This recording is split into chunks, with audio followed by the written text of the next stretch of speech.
One-Eyed Buffalo Brewing Company is proud to sponsor this broadcast of Thermopolis Athletics. Enjoy some of the finest prime rib around at One-Eyed Buffalo every Friday, Saturday, and Sunday. You cannot beat their menu full of mouth-watering items like the bison burger or the many different varieties of mac and cheese.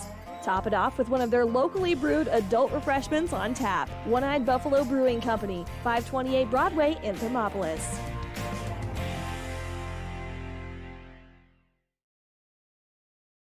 Thermopolis Hardware and Mercantile is a proud supporter of Bobcats Athletics. There's so much more than a hardware store. You'll find Ashley furniture and decor perfect for your home. There's a great toy selection, as well as tools, kitchen items, grills, and a garden section. That means there's something for everyone at Thermopolis Hardware. Don't forget to check out their variety of custom cabinets, window shading, and flooring. Hi, I'm Karen with Thermopolis Hardware. Buy local, be local. Go Bobcats!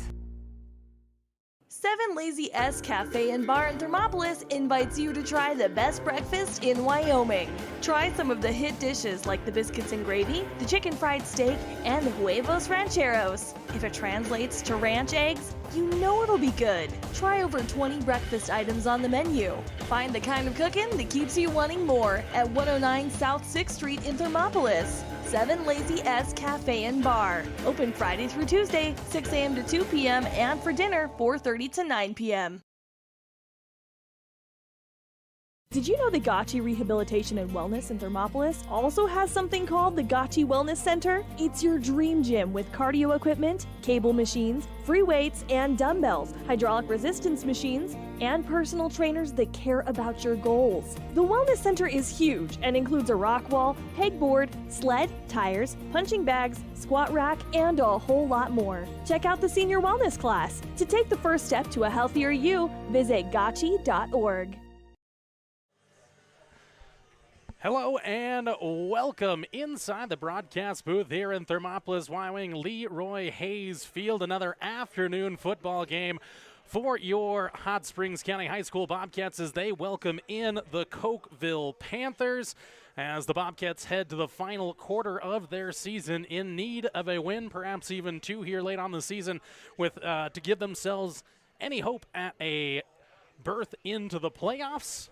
But they'll decide that one a little later on here against the Cokeville Panthers. We're just about 30 minutes away from the opening kickoff. I'm Jordan McCamey, and with me, as always, my color man, Kevin Simpson. Kevin, how we feeling on this Friday afternoon here? Beautiful one again. Feeling good. The weather's good. I'm watching the Cokeville Panthers run onto the field right now. The Bobcats been out there for a hot minute warming up.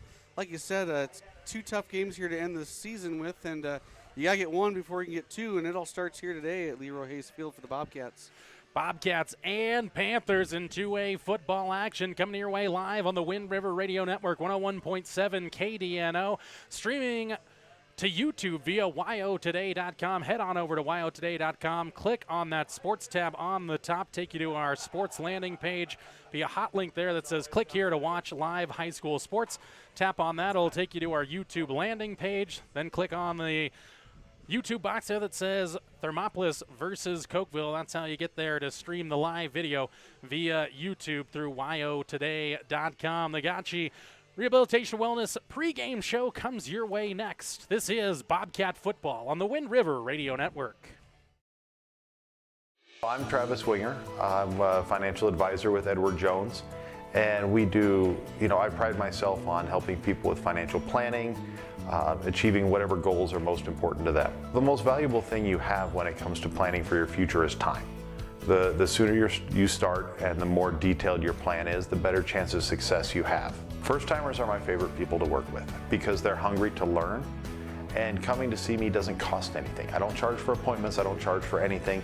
Come in, talk to me, and all you'll leave with is a little bit more knowledge than you came in with. Edward Jones financial advisor Travis Winger, 435 Arapahoe Street, Thermopolis.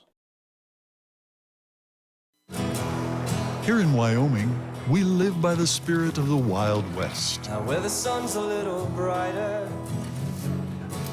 where the snows that fall are a trifle wider, where the bonds of home are a wee bit tighter, that's where the West begins.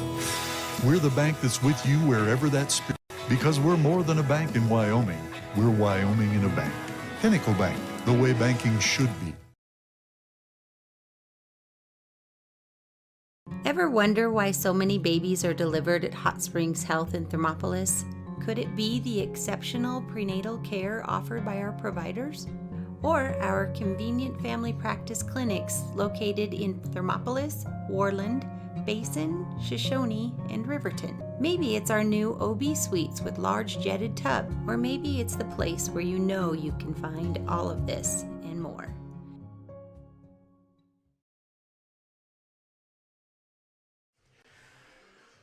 Hello and welcome inside the Gotchi Rehabilitation and Wellness pregame show on the Wind River Radio Network 101.7 KDNO, streaming to YouTube via yotoday.com. Jordan McCamey and Kevin Simpson bringing you Bobcat football all season long as the Cats head into the final quarter of their season. It's a homestand to finish it out as they welcome in today the Cokeville Panthers out of the southwestern part of the state of Wyoming. Then next week it'll be against the Level Bulldogs, and the Cats in need of some victories here late on as they got 2 in a row but couldn't make it a 3-game winning streak last week in Lyman, losing 58-25, and now they'll take on what has been a Wyoming football powerhouse for a lot of years in the Cokeville Panthers. Yeah, I mean, Cokeville, I think, was one of those teams a couple years ago. They had the option to drop down and do 9-man football. I think, Cokeville's been doing this long enough. They know what they're doing, and they want to stay and play 11-man football. We saw a couple 11-man teams drop down, play 9-man, but Cokeville, has been historically a powerhouse in 2A football. They don't lose a whole lot of games historically either. I think at one point in time they set a record for most, or I think games in a row won, I believe. That would not surprise me. A Cokeville team that again is does not shy away from the trophy case when they have the state championships across multiple sports, of course, down there in the southwestern part of the state for Cokeville. Again, this is the Gotchi Rehabilitation and Wellness pregame show on the Wind River Radio Network, 101.7 KDNO. Again, streaming to YouTube via yotoday.com. Bobcats and Panthers, well, just about a little more than 20 minutes away from the opening kick coming up on the pregame show. Of course, we'll have our coaches interview as Kevin sat down with head coach Matt McPhee a little earlier on this week, as we'll have that conversation. We'll get our keys to the game here in the first half. Then, of course, starting lineups and the opening kick. All that coming your way next. This is Hot Springs County High School football on the Wind River Radio Network, 101.7 KDNO. For a place to relax, sip on your favorite specialty lattes or tea, and find the best gifts for any occasion, Storyteller is the place for you.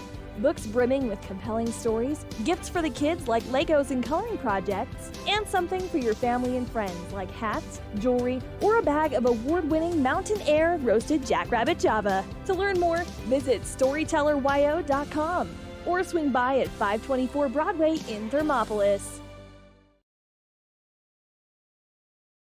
Gotchi Rehabilitation and Wellness knows what it means to be on top of your game. For over 60 years, Gotchi has led the field in providing physical therapy, occupational therapy, and wellness in Thermopolis and their facilities in Worland, Basin, Powell, Cody, and Shoshone. Whether you're recovering from an injury, decondition, post-stroke, or just looking to take control of your health, you'll find years of dedicated experience paired with personal care at Gotchi Rehabilitation and Wellness.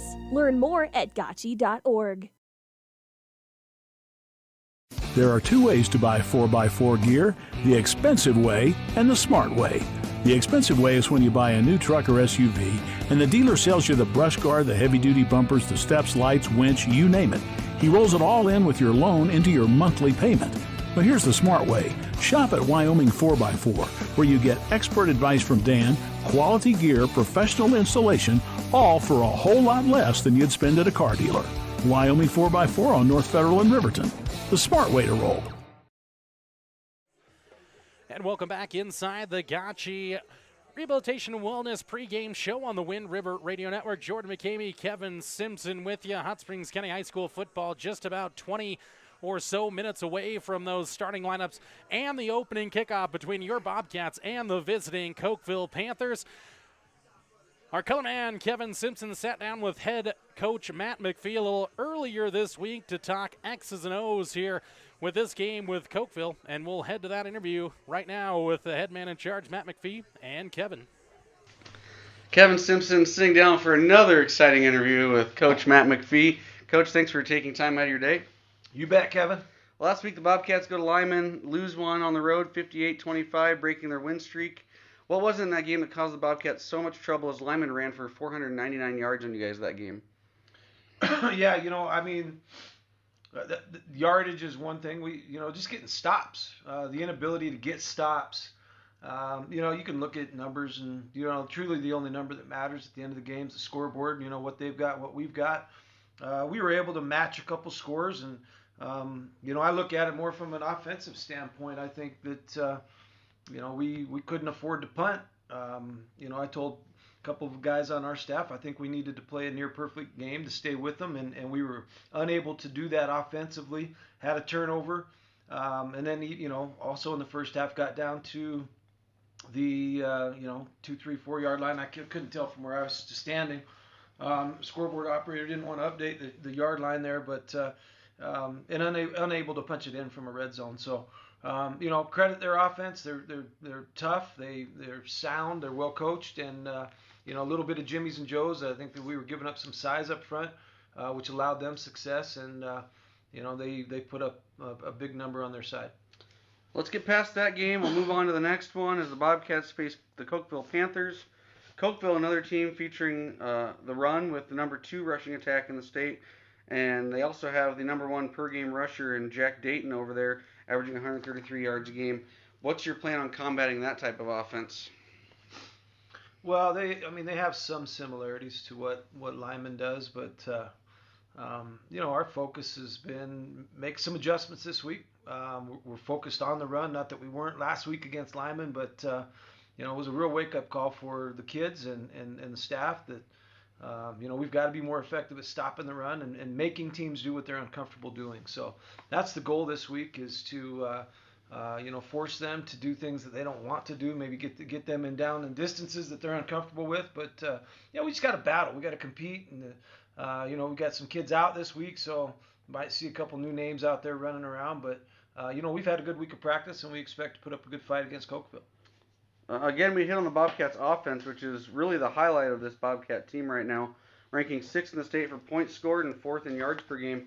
You have the number 1 passing and catching duo in 2A with Gavin Shumway and Del Dukes.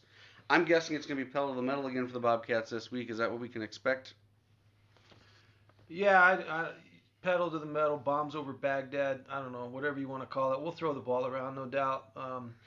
We also think we can run it a little bit, but at the end of the day, we need to get in the end zone. So we're going to find ways to do that. Gavin's playing, he's making good decisions. He had one poor read. He couldn't see the corner come in or linebacker come in through an interception last week, but he's really been making good decisions. And in my years of coaching him, and he's finally understanding that a good ball thrown is a ball that's caught.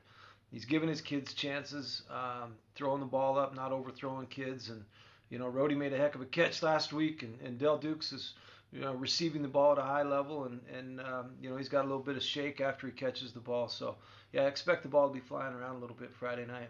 Well, I stopped by practice a couple times this week already. Looks like you have some banged-up Bobcats. You alluded to that a couple of questions ago. Is that going to affect your personnel packages come Friday night at all? Yes. And can we expect, you mentioned a couple different names. Who are some of the names we're expected to see out there tonight or Friday night that we wouldn't really see normally this season? Right off the bat, I know we're going to be missing Brody Sorensen and Mason Reese, two of our bigger kids up front, which isn't great. Young buck Cody Bomagen's still out. He's helped us throughout the year at the defensive line, and Armani Dukes is still questionable for Friday night. We're working on a knee with him, and so those 4 kids right there, a big part of what we do on the D line. So expect a new face on the D line Friday night. Young kid, Ethan Yarrington, will be playing a little defensive end for us. Undersized but overmotored. Awesome. Well, let's get to your favorite portion of this day with me. Let's do some rapid fire, and we're gonna do some Heisman Trophy winners. I feel like I've kind of got the best of you a little bit this year, so we're going to give you a shot here with Heisman Trophy stuff. All these questions are focused around the Heisman Trophy or their winner. So first of all, let's start it off. Steve Spurrier, where did he play? Woo! Florida. Yep. Doug Flutie. Boston College. O.J. Simpson. USC. Herschel Walker. Georgia. Barry Sanders. Oklahoma State. The best running back is named after Doak Walker. Where did he play? Ooh, Doak Walker. Gosh. It's got to be a Texas school. Gonna say Texas. SMU. I get half a point. No. Roger Staubach. Oh, Navy. Yes. The only defensive player to win the Heisman is who, and where do they play? Oh, goodness. Gosh. He played at Michigan. Yep. And I can't think of his name. He was number 21, though. Charles Woodson. Yes, Charles Woodson. What Heisman Trophy winner was drafted 26th in the 1994 NBA draft by the Knicks?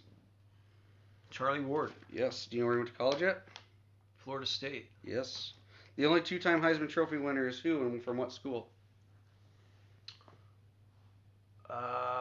Goodness. Two-time Heisman Trophy winner. I don't know this, Kevin.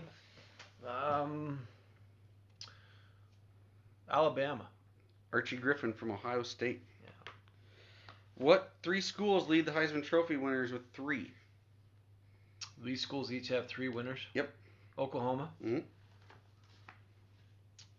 Alabama. No. Nebraska. No. Oh. Ohio State, Oklahoma, and Notre Dame. Last year's Heisman Trophy winner was who?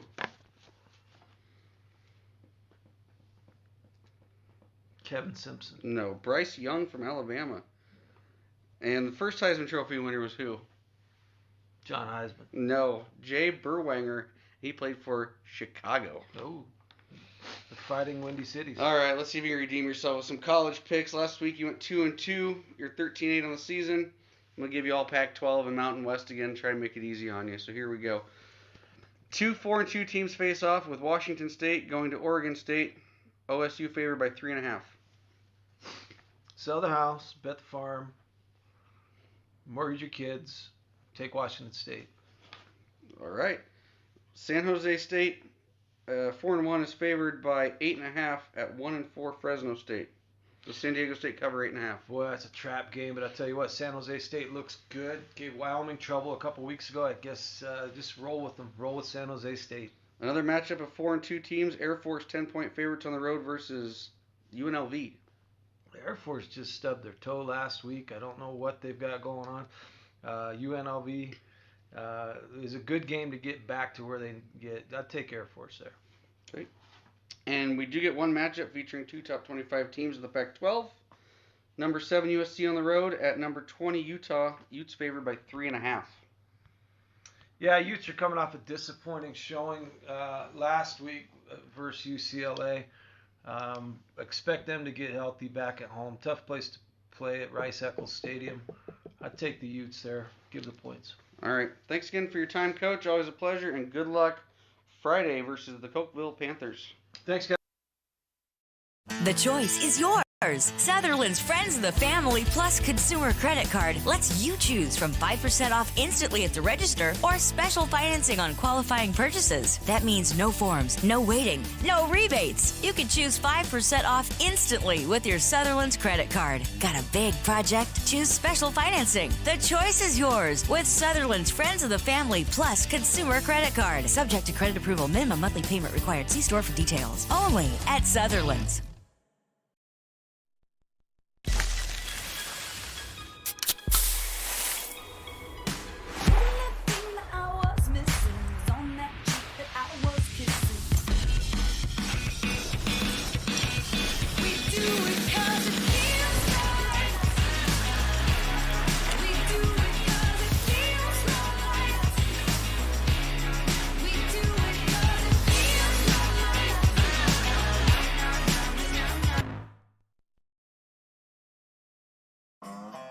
One-Eyed Buffalo Brewing Company is proud to sponsor this broadcast of Thermopolis Athletics. Enjoy some of the finest prime rib around at One-Eyed Buffalo every Friday, Saturday, and Sunday. You cannot beat their menu full of mouth-watering items like the bison burger or the many different varieties of mac and cheese.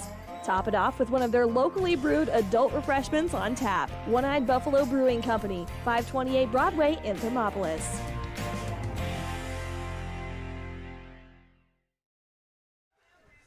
And welcome back inside the Gotchi Rehabilitation and Wellness pregame show on the Wind River Radio Network. Just heard from head coach Matt McPhee of the Thermopolis Bobcats. He sat down with our color man Kevin Simpson. The pregame show rolls on here as we're just a little more than 10 minutes away from those starting lineups and the opening kickoff here from Leroy Hayes Field in Thermopolis, Wyoming, on another beautiful fall afternoon here in mid-October. Couldn't ask for better football weather all season long so far. We haven't really had haven't had any of the adverse weather, any of that, and plus our travel days are over, Kevin. Yeah, it really makes you want to go, spend an afternoon at a pumpkin patch or a corn maze or something like that. But I'd rather be out here looking at the green field of a nice 100 yards, 120 yards technically of grass on a football field. Just a nice, strong 50-degree wedge. Yes. Across the field here. Bobcats and Panthers going to be running all over this one a little later on as they get together here in this 2A matchup. Bobcats coming in at 2-4 overall. The Cokeville Panthers come in with just one loss on their record at 5-1. Going to continue some of our features here on the Gotchi Rehabilitation and Wellness pregame show. We're going to jump into our keys to the game, and turning to those keys here on the pregame show on 101.7 KDNO is Kevin. Having a plan is one of the keys to successful future. Tonight's keys to the game are brought to you by Edward Jones, your local financial advisor, Travis Winger. And those keys to the game tonight, I've got number one, stop Jack Dayton. You heard Coach McPhee talk about it in our interview. Dayton is the number one rusher in 2A, averaging 113 yards a game on the ground.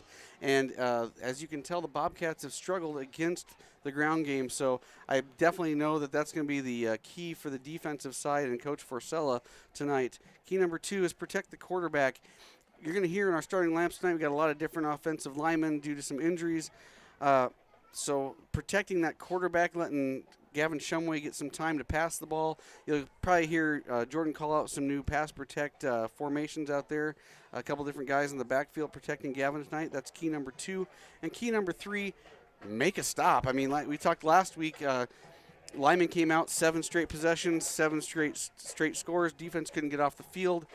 So I think that's one of the most important things tonight is just getting that stop and getting your defense off the field. And those are your Edward Jones Keys to the Game, brought to you by your local financial advisor, Travis Muhammad Winger. Thank you, Kevin. Appreciate that. Keys of the game tonight brought to you there by Edward Jones here in Thermopolis. As you can hear the Bobcat drum line rolling forward here as part of the standard pregame entrances here for the Bobcats. And the Bobcats out there, they're going to be in their all purple jerseys tonight. Purple pants, purple jerseys, and the helmets as well. Purple with those yellow numbers and white trim out there. We'll recap that for you as we get to our starting lineups a little bit later on here on the Gotchi Rehabilitation and Wellness pregame show. We're going to take another quick break here on the pregame show on 101.7 KDNO. On the other side, we'll continue to prep you for this one, then get you starting lineups and that opening kickoff. Bobcat football less than 10 minutes away. Bobcats and Panthers on the Wind River Radio Network. Thermopolis Hardware and Mercantile is a proud supporter of Bobcats Athletics. There's so much more than a hardware store. You'll find Ashley furniture and decor perfect for your home. There's a great toy selection, as well as tools, kitchen items, grills, and a garden section. That means there's something for everyone at Thermopolis Hardware. Don't forget to check out their variety of custom cabinets, window shading, and flooring. Hi, I'm Karen with Thermopolis Hardware. Buy local, be local. Go Bobcats!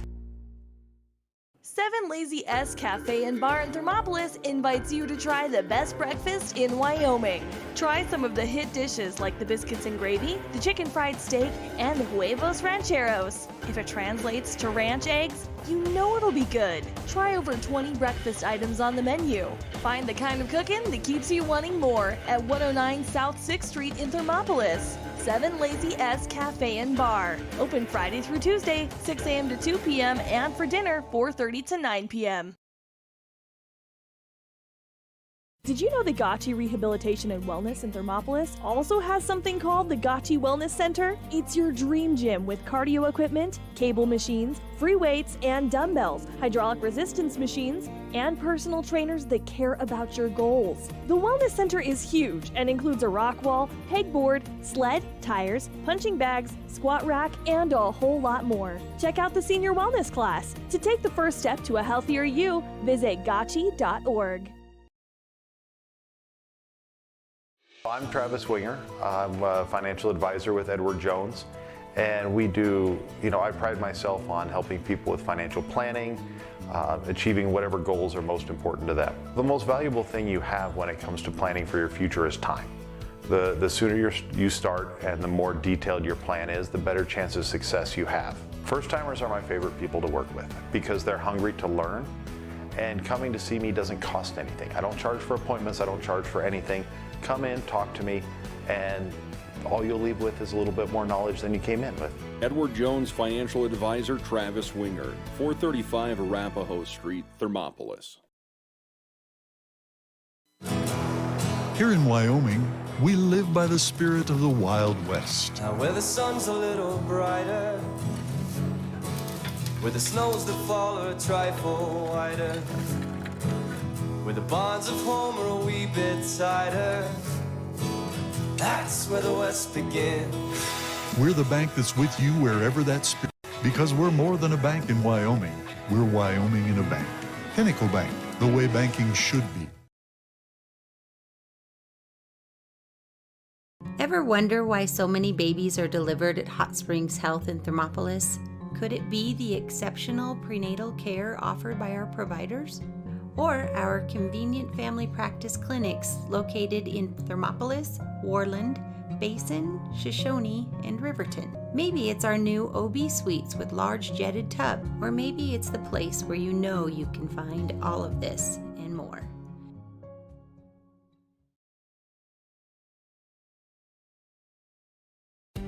For a place to relax, sip on your favorite specialty lattes or tea, and find the best gifts for any occasion, Storyteller is the place for you.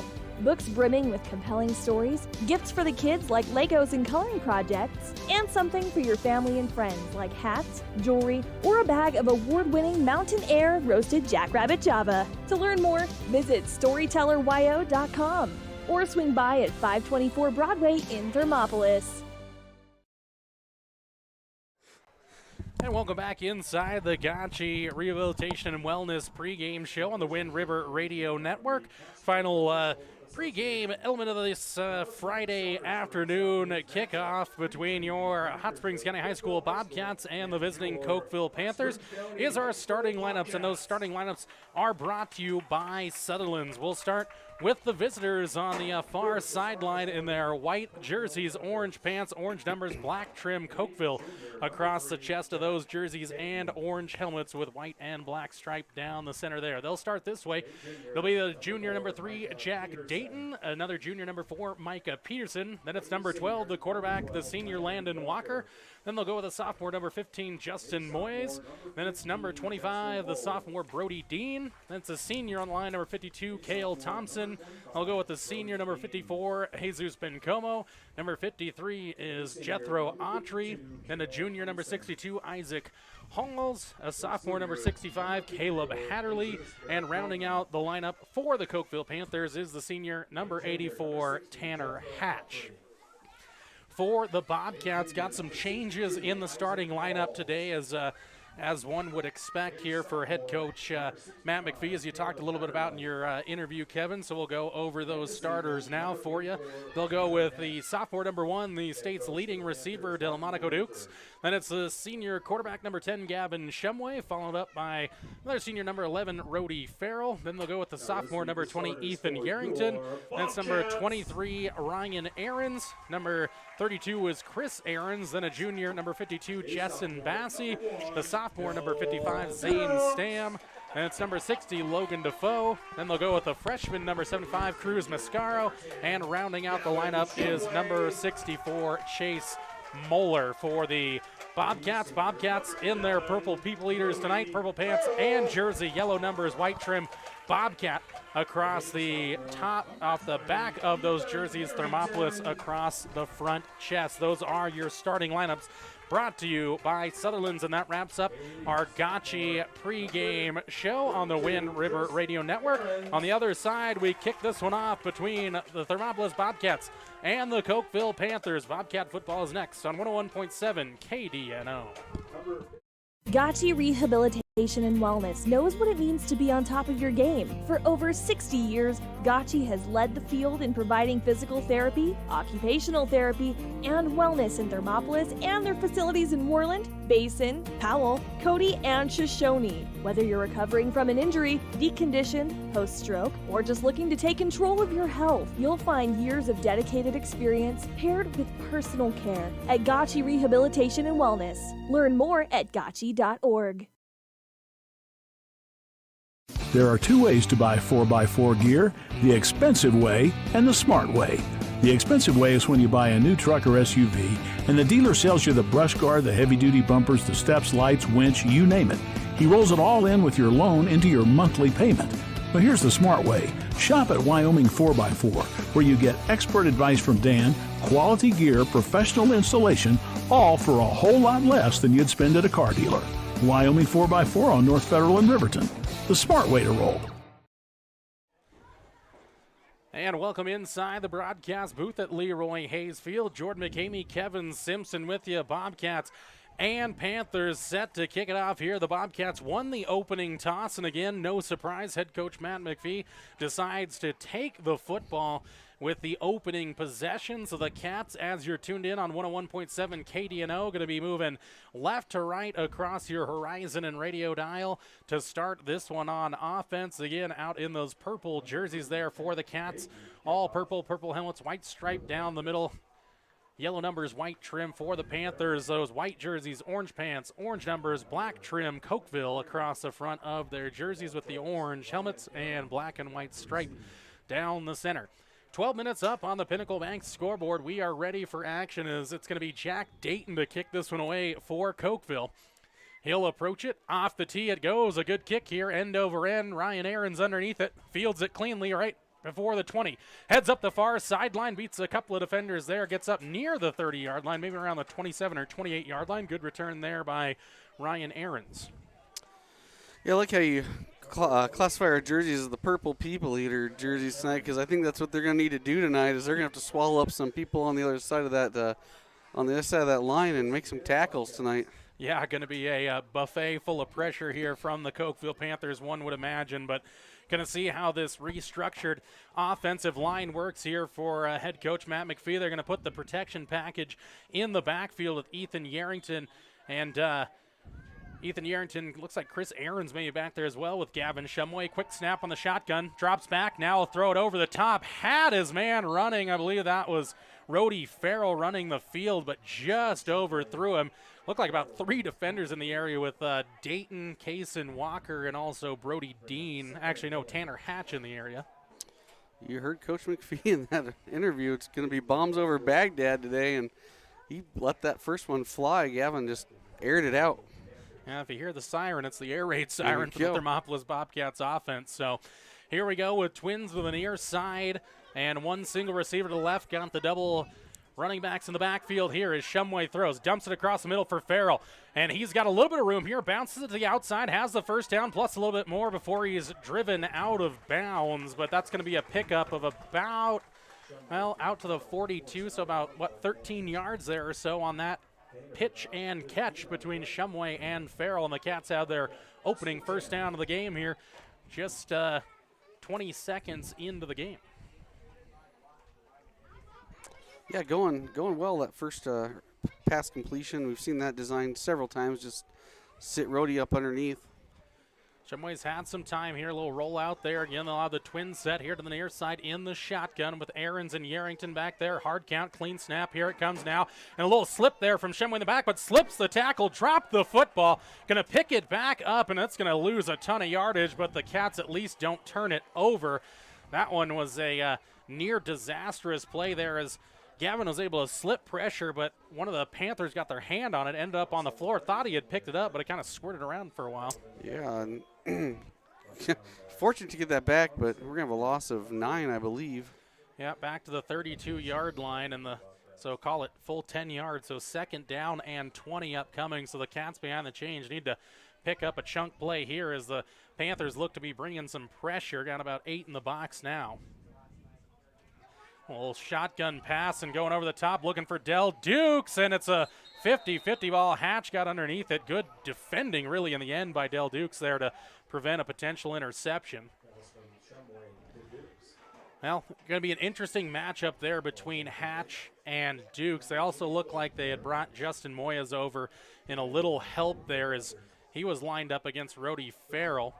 They're going to leave Del Dukes on an island here on this 3rd down and 20 play. He'll be the single receiver here to the near side right. Ball on the far side hash. Farrell on that side along with Ryan Ahrens out there. Chris Ahrens, Ethan Yarrington in the backfield now. Motion far to near side now with Rody Farrell. Shumway an eye on him now. Set, snap, good snap there. Drop back, running out of time now, but they throw it over the top. A little bump there from Moyes, but nothing, no flag there, and it's an interception in the end. It looked like he cut him off on his route there, bumping Farrell off it, but it was an overthrow, and that is an interception from Moyes. And on a 3rd and 20, almost really, it switches the field all the way to the Panthers 40, so maybe not the worst thing that could have happened for the Cats, having to go into a potential punt if that fell incomplete. Yeah, I mean, the best thing Cokeville could have done was drop that interception, and they would have the ball back here. Yeah, in a sense, just turns into a punt, basically. Yeah, and actually it's at their 30, the Panther 30. That's where they'll take over. 10:44 to go here in the opening quarter. Well, 3-back set here for the Panthers. Now motion to the far side. Here's the snap, a pitch to the outside for Dayton, and a little shoot-in tackle. That's Rody Farrell, or is that Gavin Shumway out there? Shumway shot through just like a cannon right through the would-be defender, or the would-be blockers out there, and chops Dayton down for a loss of about 5 or 6 yards on that play. Yeah. That's a big first play there defensively for the Cats. I think it was Gavin. Again, you have quarterback under center, 3 backs in the backfield. Now they'll hand it this time for Micah Peterson. Peterson has about the yardage back that they lost on the first play back to the 30, so give him 5 yards on that tote. Sounds like Rody Farrell in on the tackle. Again, their quarterback for the Cokeville Panthers, number 12, Landon Walker, the senior. Mentioned don't throw a lot, but have thrown 54 times on the season. A 3rd and 10. Cats got to be ready for anything. They will keep it on the ground, though, cutting up the middle and finding room as Dayton. Dayton out into the secondary of the Cats and drug down at the 50-yard line. So a 21-yard pickup as they'll mark it at the Cat 49 on 3rd and 10. It's a disappointing play there defensively for the Cats. Have the Panthers in a 3rd and long situation and give up a chunk play. Yeah, you heard Coach talk about getting them behind the sticks. Bobcats did a good job the first 2 plays and gave a big one there. About 9.5 to go here in the opening quarter. Still 0s up on the Pinnacle Bank scoreboard. Now handed off inside. Hit in the backfield, though. I think that was Dayton hit there. And is that Chris Ahrens shooting through, swallowing Dayton up there right around the line of scrimmage. Looks like they're going to give him 1. Good tackle by Chris Ahrens there. Cats finding some gaps to get through defensively so far. Maybe a little size mismatch, but sometimes technique bears out the results you're looking for. Walker back under center, that 3-headed monster in the backfield. They'll hand for Moyes, goes to the outside, was hit initially, but able to drive his feet forward near the Cat 45-yard line, maybe the 44. So give him about 4 yards there. They will mark it at the 45-yard line. And that was Micah Peterson with the carry. Was it Peterson? Yep. Yeah, number 4, Peterson with the carry that time. Just keeping you honest. No, absolutely. Somebody needs to. Yep.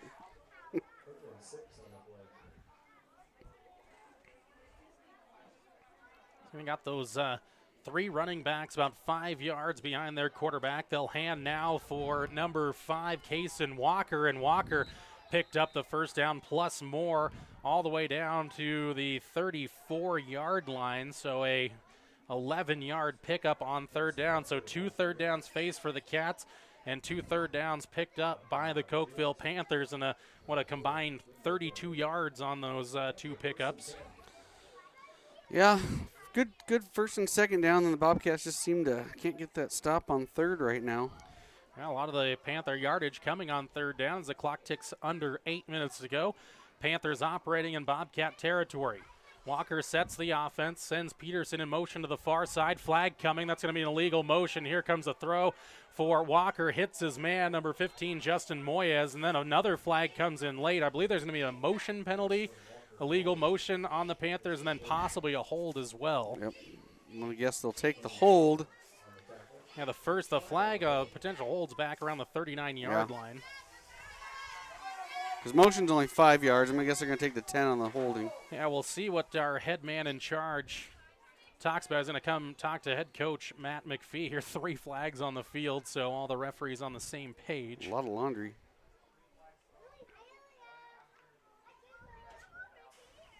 So, of course, the Cats are going to take the penalty yardage. Cokeville was all ready to go to the line. They broke the huddle and ran up. False start. That's declined, and they are, as you said, Kevin, a good analysis of that play there as the hold will be enforced. Going to be about 10 yards right from the line of scrimmage or so. So it's going to back from the 34 to the 44-yard line. So here we are again. Deep chains play for the Panthers. It is first down, but the Cats another defensive chance here with a first down and 20 play now, backing the Panthers up.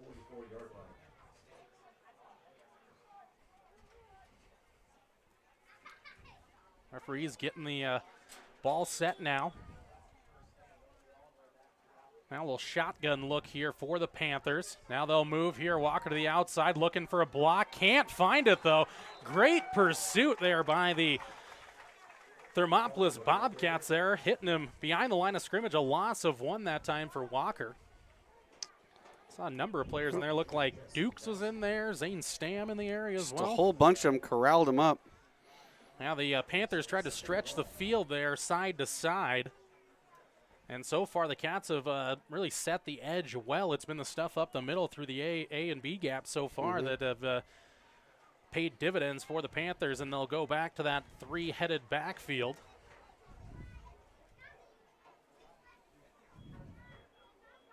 Again, motion out to the far side.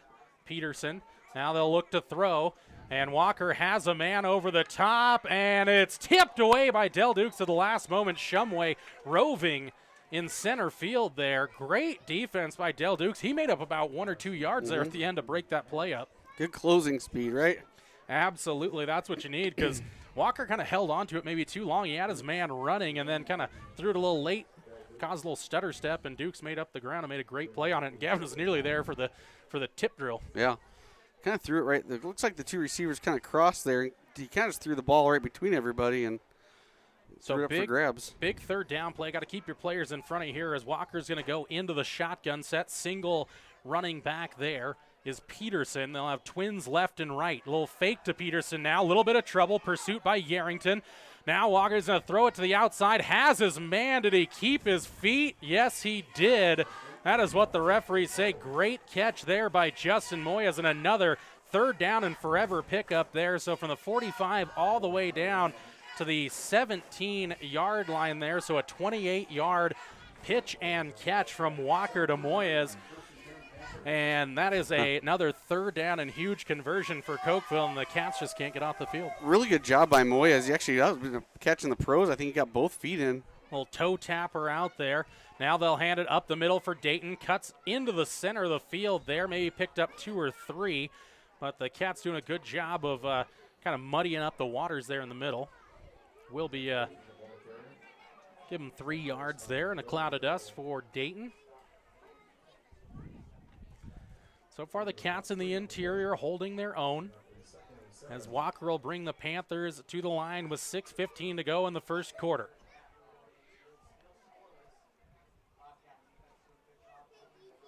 Bobcats don't bite on the little motion there. Now pitch out to Dayton to the outside, trying to break tackles and diving in. Gavin Shumway, another great defensive play out there, chopping Dayton down. Maybe another 2 yards there, so it'll be a third down and long 5, or maybe in 3rd and 6 upcoming. Gavin's in a mood tonight defensively. Yeah. A couple of really good plays, and that was a big open field tackle there as Shumway actually shedded a block on that far sideline and was able to take out Dayton's legs. So you got Dayton, Moyes, and looks like Kason Walker in the backfield there as Walker almost got tackled there, tries to cut it up the field, and the Cats are there to take him down. Great defensive play on third down there for the Cats, and let's see what the Panthers decide to do. I see Walker heading towards the sideline momentarily. Now they're going to bring in the unit, see if it's guessing that this is a go territory for the Panthers possibly, or are they a team that kicks a field goal? Yeah. They're not. Looks like going to bring in a Wildcat type of deal? Yeah, they got Dayton, Peterson, and Kason Walker in that he's under center. Three running back set there as Walker takes a pitch. Now he's going to throw it over the top, and he has his man for a touchdown. What a well-designed play there. Tanner Hatch into the end zone. Little fake in the backfield. Hatch release, and the Cats couldn't stay with him. Right over the top from Walker and into the end zone go the Panthers. Just a really well-designed play there. Yeah, and that was all it really was.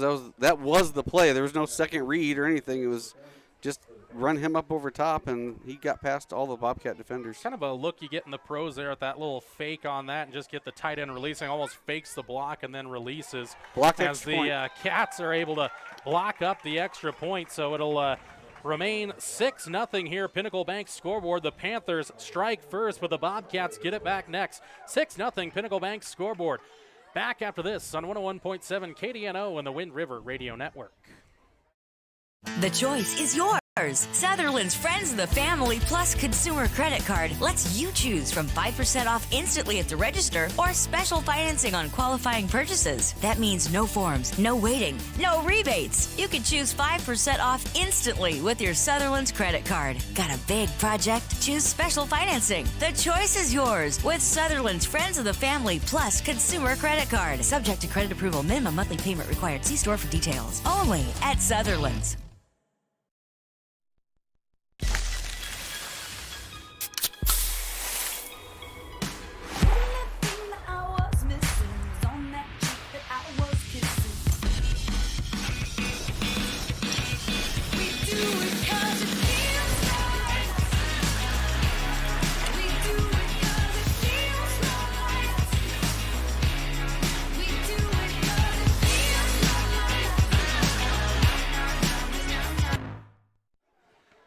And we're back here at Leroy Hayes Field. Jordan McCamey, Kevin Simpson with you. The Bobcats curse the third down on that first drive, Kevin. Yeah, I mean, Bobcats just kept giving up those third down plays and ended up coming to bite them in the butt a little bit. And a really good, well-designed play on that fourth down by Cokeville. So. Well, our expansive stat department unfortunately didn't get me all the third down yards, but I think it was about 45 yards in total on that drive on third down that started at the 30. So a 70-yard drive and more than 50% of it on third down. Now a kick towards the sideline. Cats let it bounce momentarily, and it stays in bounds. Man. Aarons finally has to pick it up. I don't even dislike what Aarons decided to do, but then almost at the last second forgot that he had to pick up the football. But that's going to end up pitting the Cats inside their own 10. Kind of a fortunate checkup bounce there for Dayton, for Jack Dayton. But you know what? In the end, they don't care how they got it there. Right now, the Cats deep in their own territory. Just means more passing yards for the Bobcats. There you go. Ball marked at the 9-yard line. You'll have Del Dukes here on an island. There does not look to be any help over. We'll see if Dayton shades that way, but it's a Dukes versus Hatch setup on the outside.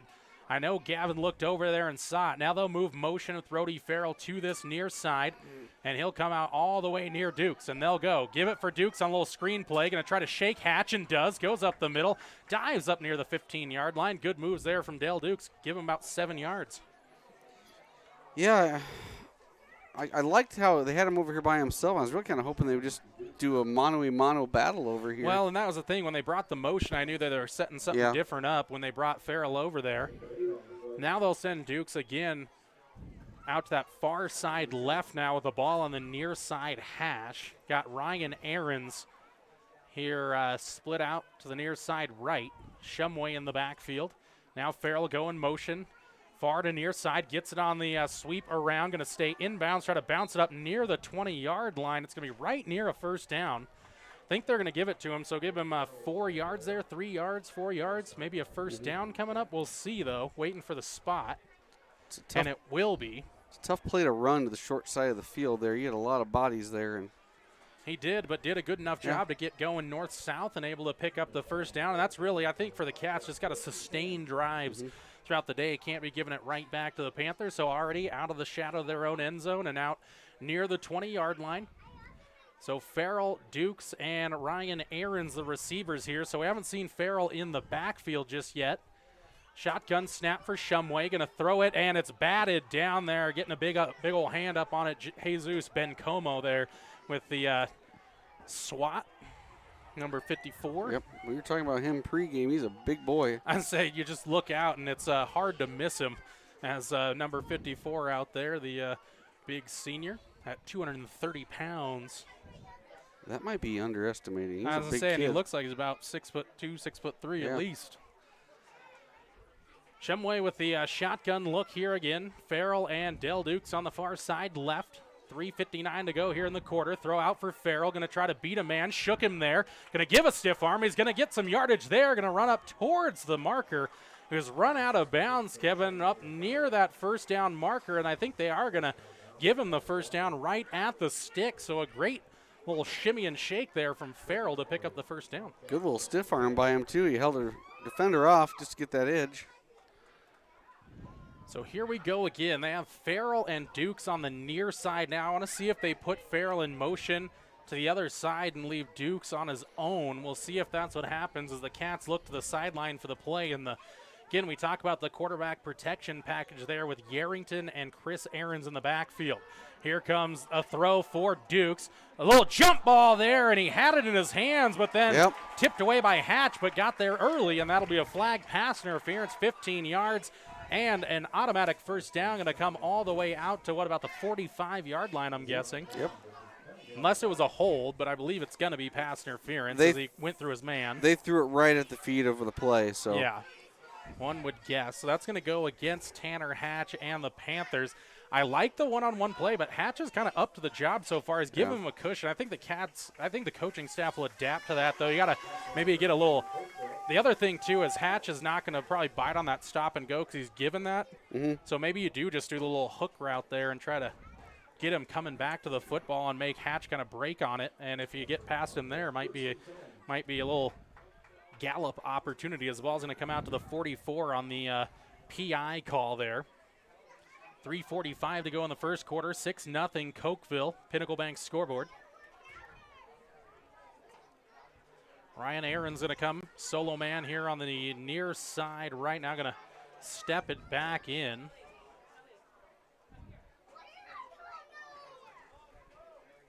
A little miscommunication here from the Cats. Still has some time to get the play out, though, as Shumway will put Farrell in motion, goes in behind him, gets the play there. Farrell's going to throw it, or he's going to look to throw.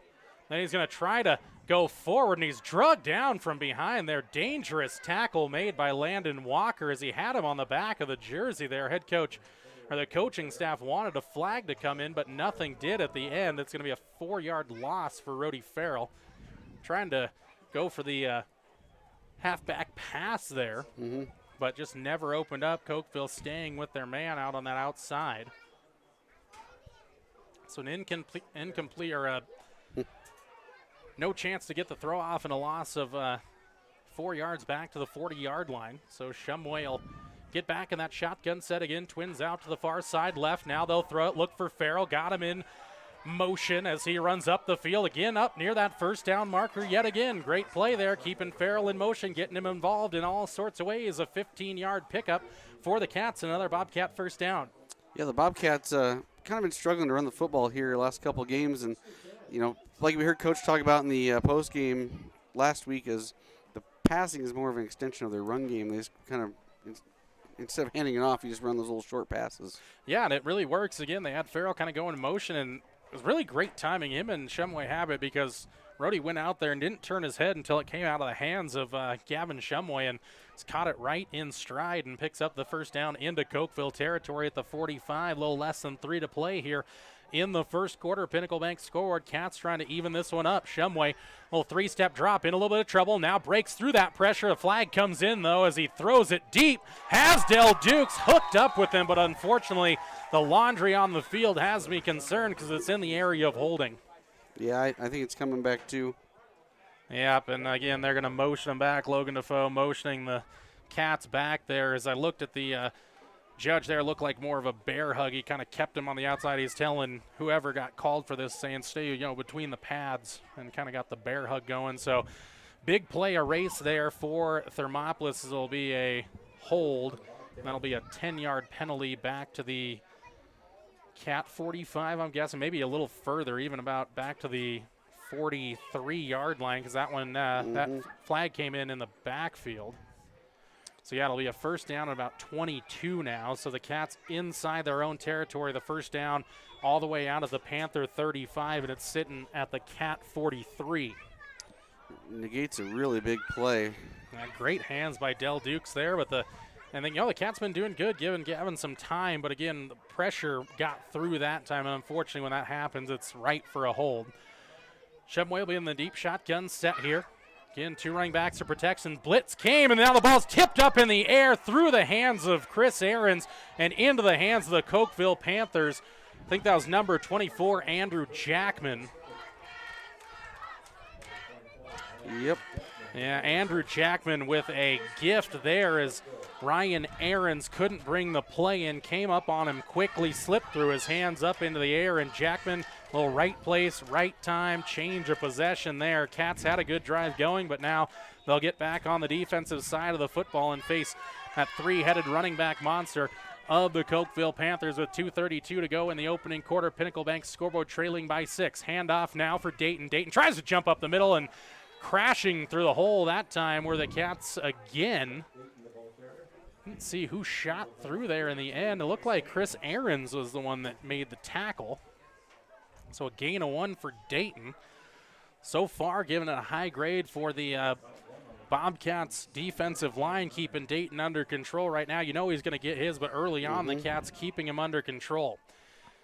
Walker will send two receivers out to the far side, right, one man to the near side, left, single back there, Micah Peterson. Here's motion from the far to the near side. They'll fake the handoff for Dayton, and Walker will go forward. He's hit from behind, but thrown forward. Now a flag comes in late. Saw a couple of bodies spilling on the ground. See this one. Not sure which way this one's going to go.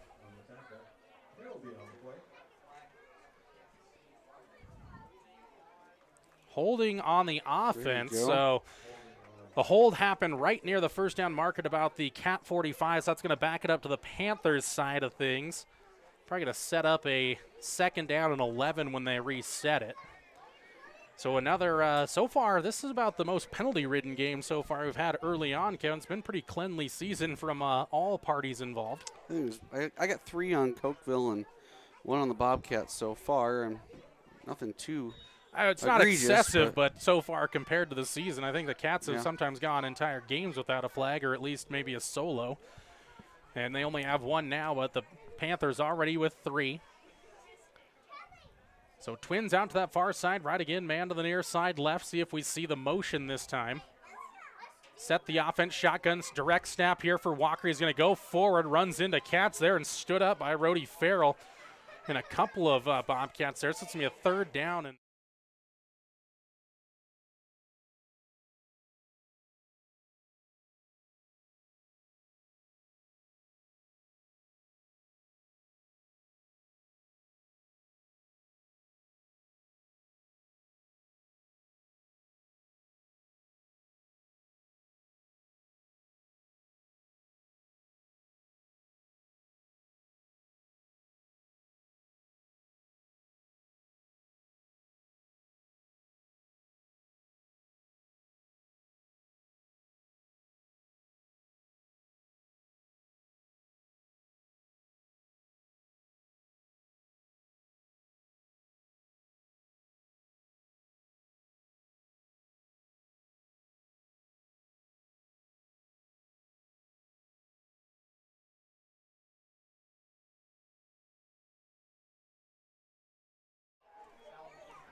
Welcome back here.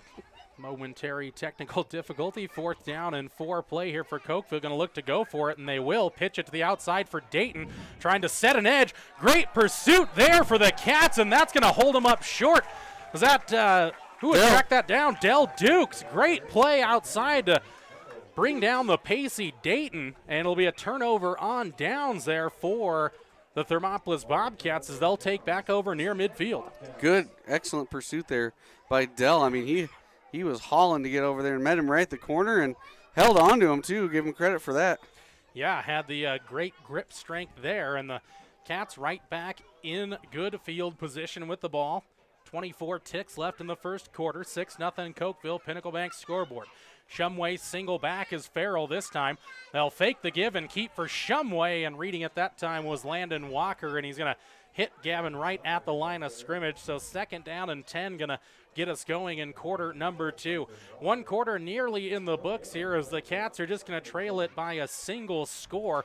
We'll see what the coaching staff and the Bobcats have cooked up for a 2nd down and 10 as we get into the second quarter next. This is Bobcat football on the Wind River Radio Network.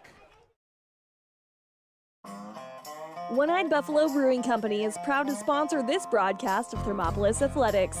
Enjoy some of the finest prime rib around at One-Eyed Buffalo every Friday, Saturday, and Sunday. You cannot beat their menu full of mouth-watering items like the bison burger or the many different varieties of mac and cheese. Top it off with one of their locally brewed adult refreshments on tap. One-Eyed Buffalo Brewing Company, 528 Broadway in Thermopolis.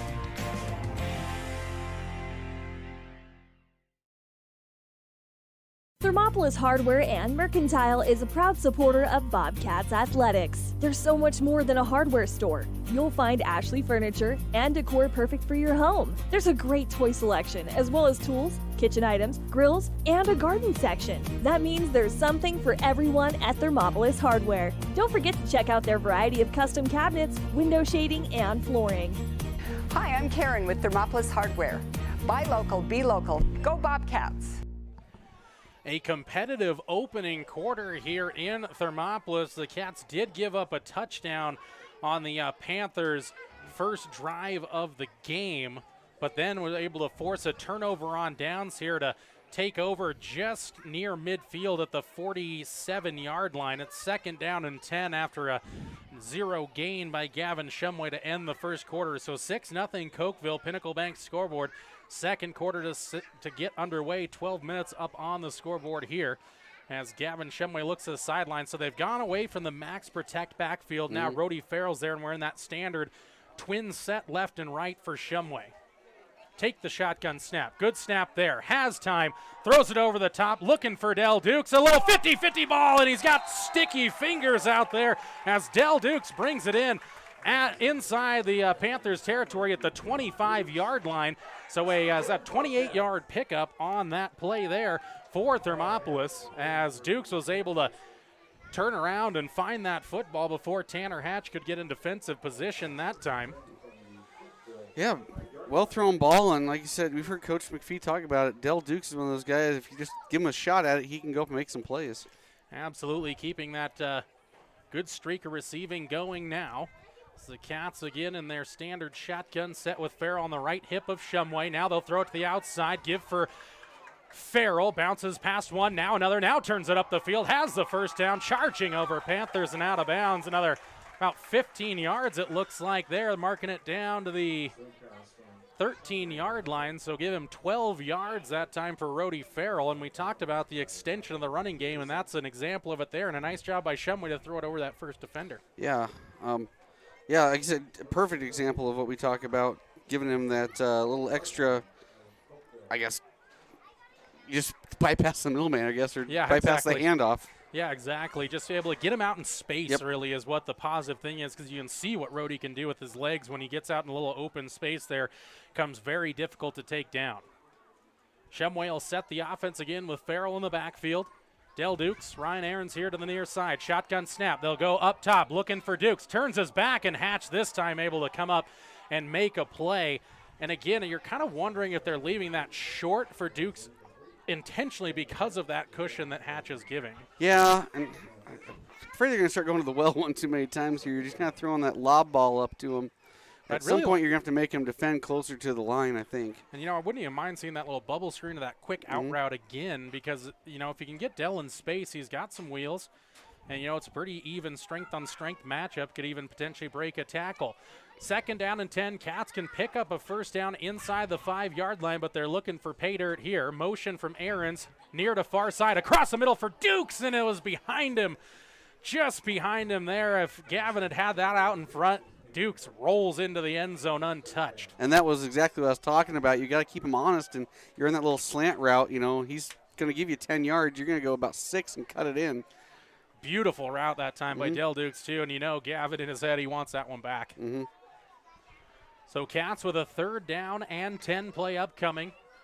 4-down territory for head coach McPhee and these Cats, one would imagine.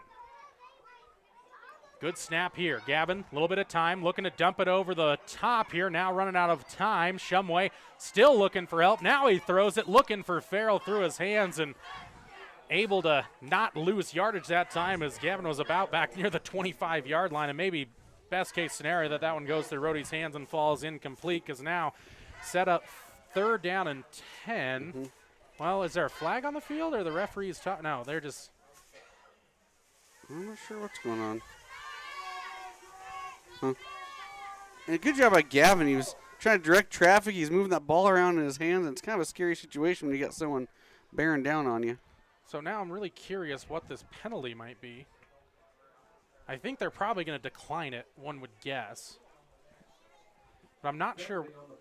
I never saw a flag. Well, again, I didn't either, and Farrell was there, so as well out of attack box, it's not intentional grounding. And they're going to hit Farrell in the hands. So there is the flag all the way on the far side, so an illegal man down field. That makes more sense. That does, because it's such an extended play, the linemen end up pushing down the field. It's declined, though, so the Cats will go for it on 4th and 10 at the 12-yard line. They need the 2-yard line for a first down, but they'll look for the end zone.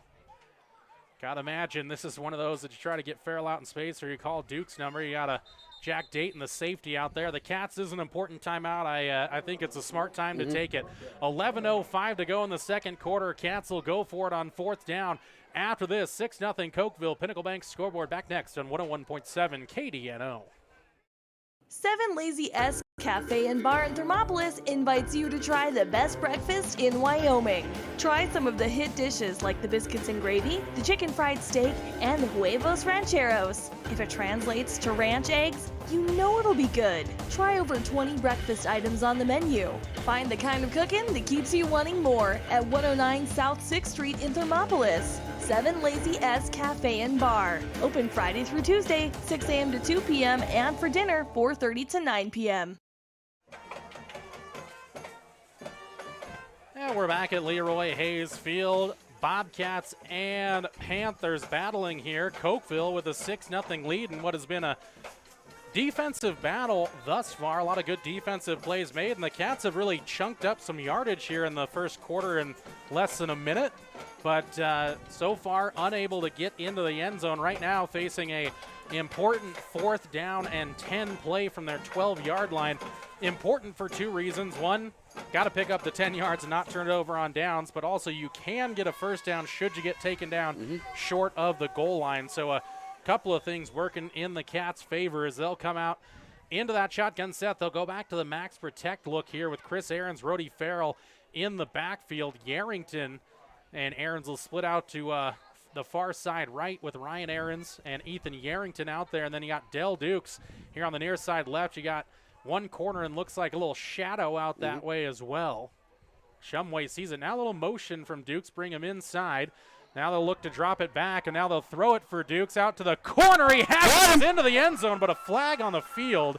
There is a flag, and I'm curious if they saw some early motion or if Dukes wasn't set. I'm not sure. I think they're calling illegal formation because right before they snapped the ball, I saw the side judge make the motion that he was off the line. So I think we might have not enough men on the line of scrimmage. I could be wrong. It is going to be on the Cats. So erase the touchdown for Thermopolis. So wipe that off the board.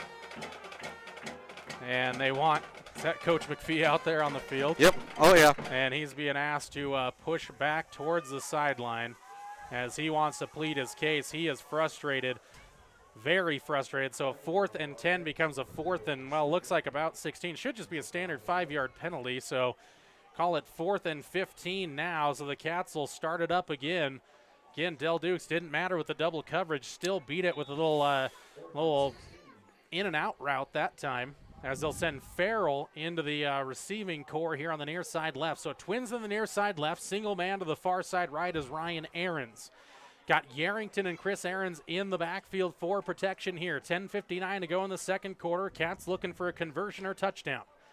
Shumway sets the line. Hard count there. Now a look to throw. Throws it over the top. Looking for Farrell. Too much air underneath it, and the Cats will turn it over on downs as there's no flags on the field. So another promising drive for the Cats this season comes up empty, and the Panthers take over on downs at their own 18-yard line. Yeah, what a backbreaker. I'm afraid to ask Coach McPhee the explanation on that one in the post game, but we'll see maybe what he has to say about that. That penalty that erases a touchdown for the Bobcats. And now we look at change of possession, and Bobcats still down by a score. So Panthers back with it, 6-point lead. Walker takes a snap, now gives up the middle for Peterson, and he again is hit right near the line of scrimmage, maybe a yard or two that time. But not much on it. A good tackle that time, gang tackling by the Cats, and it's going to be a gain of just 1 for Peterson.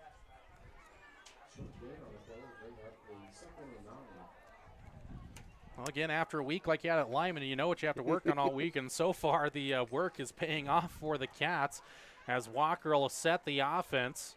Got, again, 3 in the backfield. No receivers left or right. Set the line now. Little snap, go to the outside, give for Walker. He'll cut back into the field past the 20. Staying on his feet, though, driving forward. The Cats couldn't bring him down.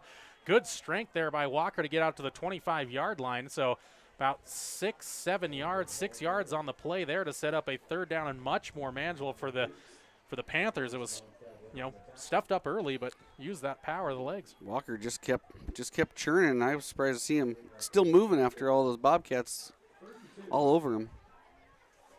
Under 10 minutes to play here in the opening half. Pinnacle Bank scoreboard, Cokeville 6, Thermopolis 0. 3rd down and a long 2 here for the Panthers, and they'll just go straight ahead with Walker, and he'll have the 1st down out to the 30-yard line. So give him 5 yards that time on the 1st down pickup. Just went with a little quarterback keeper right up the middle and able to dive forward for the 1st down. Nothing fancy about that one. No, and again, when you have a little bit of the bodies there, without the play developing, they can get those yards, I'm sure. Cats set on the line again. Panthers with those 3 backs in the backfield yet again. Now they'll just send Walker forward again, and now this could be a until they stop it type of moment for the Cats as Walker's able to run forward for another 6. Maybe even 7 that time. They're not even pretending to run a wide receiver out there. It's just all 11 guys right there. Yep, you got a tight end on either side. 7 across the line, 3 in the backfield, and the quarterback Walker. 2nd down and 4. Here's a snap. Now they'll hand it off for Dayton. Dayton trying to find some room. He's swallowed up, though, short of the 40-yard line, as I think Zane Stam was able to bear hug him down there. So one player that, again, we didn't see last week that we see out there, maybe we'll see limitedly, is Armani Dukes out there, number 12. Yep, Armani not really playing much on the offensive side today, but he is going to contribute on the defensive side, it looks like. Again, been nursing a bit of a knock there on the knee, so he's ready to go out there, though. And again, a 3rd down and 1 play here. You got to imagine probably try to just jam it up the middle yet again. A little motion this time for the Panthers. Now they'll give it outside here for Peterson. Gets past the 1 man there to bring him down, and now hit on the outside right by Del Dukes. Going to be a 1st down. About a gain of 4, I think. Yeah, a little 4-yard gain out to the 43. Maybe at the 42-yard line, so give him 3 yards that time for Peterson, but good enough for a Panther 1st down. Cats need to try to see if they can get those more 3rd and longer down situations. Right now, Panthers moving forward. A little different look in the backfield here to get Dayton going. Slips underneath a couple of tacklers and is brought down at the 47-yard line, so a 5-yard pickup there. Well, A-back set there with the 2 forward and 1 deep back that time. Seen some old school formations the last couple of weeks out of the southwest corner of the state. Man, they must all study the same playbook down there. They're watching black and white film, apparently. Leather helmets and all.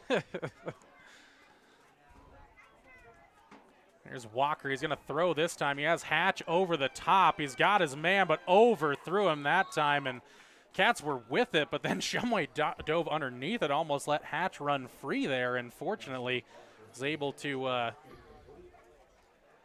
see that one go incomplete for the Panthers. So a third down and 6 coming up here for Cokeville, right near midfield. So based on recency, guessing this might be 4-down territory for head coach Martin Linford and the Panthers, but if the Cats can create a negative play or get a stop in the line, we'll have to see what the decision is on that far sideline. What's your sample size on that?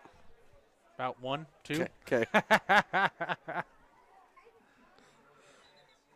And now a timeout's going to be taken by the Bobcats. So before this 3rd down and 6 play, right near midfield, the Cats want to talk it over defensively. We take a break with them. 6:53 to go in the opening half. Pinnacle Bank scoreboard, Cokeville 6, Thermopolis 0 on the Wind River Radio Network. Did you know the Gotchi Rehabilitation and Wellness in Thermopolis also has something called the Gotchi Wellness Center? It's your dream gym with cardio equipment, cable machines, free weights and dumbbells, hydraulic resistance machines, and personal trainers that care about your goals. The Wellness Center is huge and includes a rock wall, pegboard, sled, tires, punching bags, squat rack, and a whole lot more. Check out the Senior Wellness class. To take the first step to a healthier you, visit gotchi.org. I'm Travis Winger. I'm a financial advisor with Edward Jones, and we do, I pride myself on helping people with financial planning, achieving whatever goals are most important to them. The most valuable thing you have when it comes to planning for your future is time. The sooner you start and the more detailed your plan is, the better chance of success you have. First-timers are my favorite people to work with because they're hungry to learn, and coming to see me doesn't cost anything. I don't charge for appointments, I don't charge for anything. Come in, talk to me, and all you'll leave with is a little bit more knowledge than you came in with. Edward Jones financial advisor Travis Winger, 435 Arapahoe. And back to action here. Peterson in motion here to the far side. Now they'll fake it with Walker. He gets past one man, trying to get past another, and the ball's stripped out, and the Cats may have it. And they do! Del Dukes with a strip and takeaway for the Bobcats there as Walker bounced past the first defender. Dukes with the hit strips it away from the Panthers senior quarterback, and the Cats have it again in their own territory. So the chances are multiplying here for the Bobcats. That was a great play by Dell, the old strip, and then he just rolls over and falls on the ball. 6:46 to go in the first half. Cats back with it, starting inside Panther territory at the 46-yard line. Shumway gazes to the sideline. Twins on the near side, left ball on the far side, right hash. Cats moving right to left now as you tune into this one on 101.7 KDNO. Del Dukes in motion just inside of Farrell. Shotgun snap. They'll have time. Shumway trying to bounce past pressure. Slips through one, past two. Now he's out past the line of scrimmage, and he's going to pick up 3 or 4 yards there, maybe even 5 on the play. It looks like they're going to give him 4 yards on that little scramble drill there by Gavin Shumway. You know, I like Gavin's slipperiness. The only thing I don't like is the loaf of bread ball handling there for Gavin. He's always still thinking he's going to throw the football. Sometimes you just got to tuck it and go. Tuck it and just commit and run. But positive play there for Thermopolis. Have Dukes and Farrell here on the outside, or the near side left again. Have that max protect package in the backfield. Shumway with a shotgun snap. Clean snap there. Has it. Takes some time. Goes up the middle. Going to throw it across the middle into the hands of Rhodey Farrell. Wow. That was a laser beam there for the Cats. Though. And Gavin Shumway down right now. The play is going to go Oh, they're going to call it incomplete now with the referees getting it together. So not only is Gavin Shumway down, the play is incomplete. We step away for an injury timeout from Leroy Hayes Field. Cokeville Panthers 6, Hot Springs County High School Bobcats 0 on the Pinnacle Bank scoreboard on the Wind River Radio Network.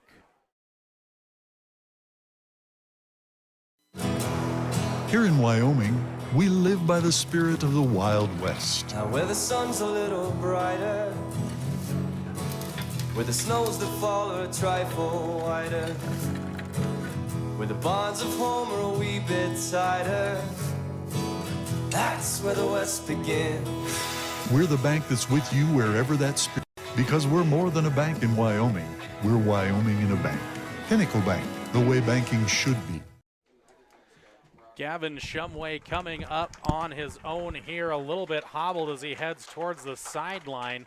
So we'll see what the senior quarterback has for one play. I believe you have to come out of the contest. So Shumway will be on the sidelines momentarily and just a little bit gimpy coming to the sideline. So possibly a Stone Pebble sighting here. I'm not sure. Or maybe they'll put Rody Farrell in a Wildcat type look. I think we'll see a Stone Pebbles sighting here. I'm just kind of looking at Gavin. I know he had banged up his ankle a little bit earlier this season. He's kind of hobbling like that. Looks like he's shaking it off, though. As I say, the hobble's less and less with each step, so that's encouraging there. So hopefully can bounce back to it. We'll keep an eye on it. But right now it's 3rd down and 6 from the 43-yard line of the Cokeville Panthers for your Bobcats. Do have Pebbles out there in the quarterback position, but Farrell's actually set up there for the Wildcat look, and he'll go to the outside and look for a block now, trying to get past one man, and does. Dives up near the 40-yard line and out of bounds there at the 40, so a hard 2 yards that time for Rody Farrell.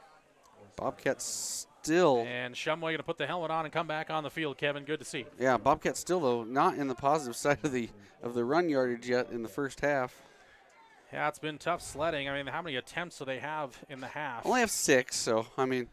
Yeah, it's just 16 pass attempts.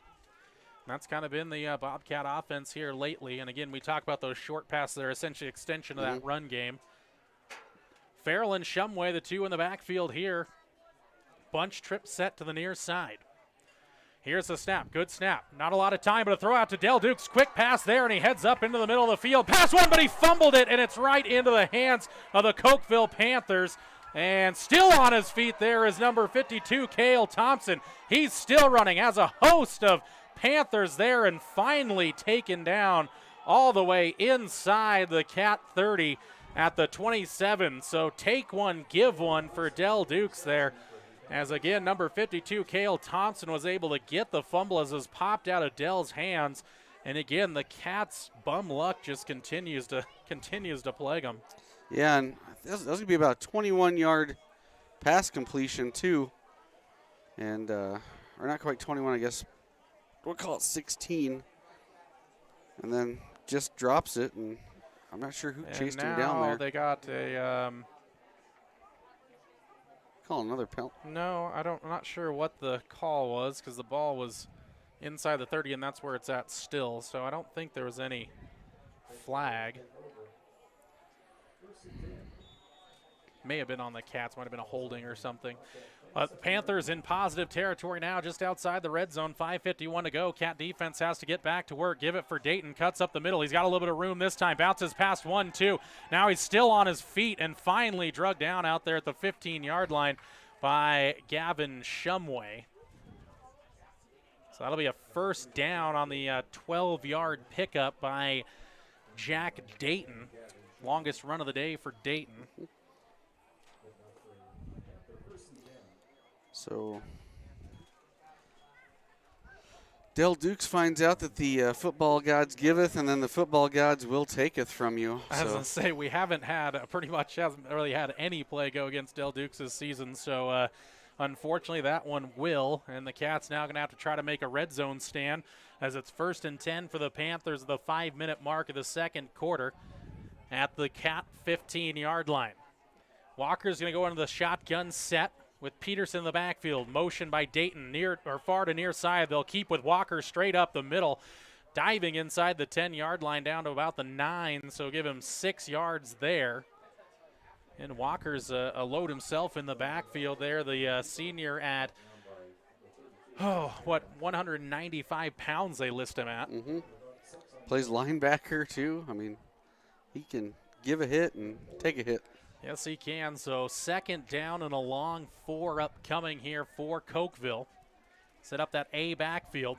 Give for Dayton. Dayton trying to find a seam and does, and goes into the end zone for Cokeville. Touchdown, 12-0 Pinnacle Bank scoreboard. Change of possession and a little change of momentum there as the Cats had taken the football away on a strip by Del Dukes, but then Dukes coughs it up himself. A long return by Cale Thompson and a couple of plays into the end zone for the Cokeville Panthers. Dayton taking it in from 9 yards out. Like you said, really kind of sucked the wind out of Bobcats there, that big change of possession. Yeah, big possession coming up next for the Cats as there's just about 4:18 left in the game. Currently on the Pinnacle Bank scoreboard, 12-0, and the Panthers are going to go for the 2-point conversion here, try to make it 14-0. Panthers are set now. Motion here to the near side by Peterson. They'll look to throw it over the top. Now a little bit of trouble and a man open in the backfield, but nice, or in the back of the end zone. Good breakup in the backfield there, though, by Gavin Shumway, but again got hit down low. So Gavin taking some hits, but it'll be a failed 2-point conversion. So it's a 12-point game, 12-0 Cokeville. Pinnacle Bank scoreboard, 4:18 to go. Cats have it next on 101.7 KDNO on the Wind River Radio Network.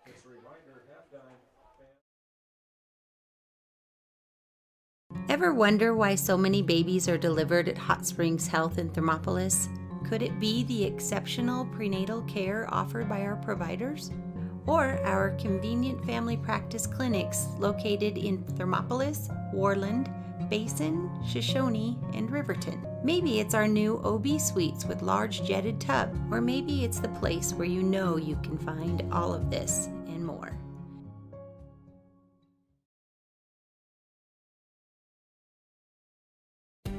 For a place to relax, sip on your favorite specialty lattes or tea, and find the best gifts for any occasion, Storyteller is the place for you. Books brimming with compelling stories, gifts for the kids like Legos and coloring projects, and something for your family and friends like hats, jewelry, or a bag of award-winning Mountain Air roasted jackrabbit java. To learn more, visit StorytellerYO.com or swing by at 524 Broadway in Thermopolis. Getting ready for the kickoff here as the Cats come out after an extended huddle between that touchdown there and this kickoff. Got Farrell and Aaron's back sitting at about the 14-yard line with Dayton set to kick it away. The last time nearly went out of bounds. Now the Aaron's and Farrell step it back to the 5-yard line. So Dayton does some of the running, does the kicking as well. So Dayton set for it, kicks it, and a great kick here as it's towards the sideline this time, though, and checks up and into the end zone it goes. So it'll come out to the for a touchback out to the 20-yard line. But now a flag comes in. It's going to be a block in the back. That's what I almost know it now. It's going to be a block in the back there. I saw one of the Panthers spill across this near sideline. Yeah, Moyes went tumbling out of bounds there. I'm not sure who gave him a little extra help out of bounds, but. Yeah, I'm thinking this one, it's in that area that looks like it's against the Cats. That might have been a frustration shot. Possibly, but now going to be even more frustrated, backed up their own 10-yard line. So Cats starting deep in their own territory yet again. Fortunately, this is a big play offense.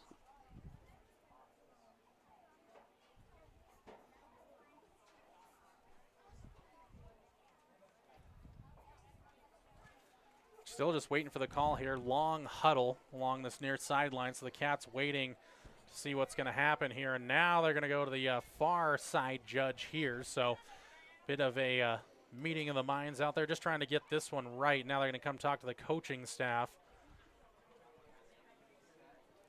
Not sure what you need to involve the coach for.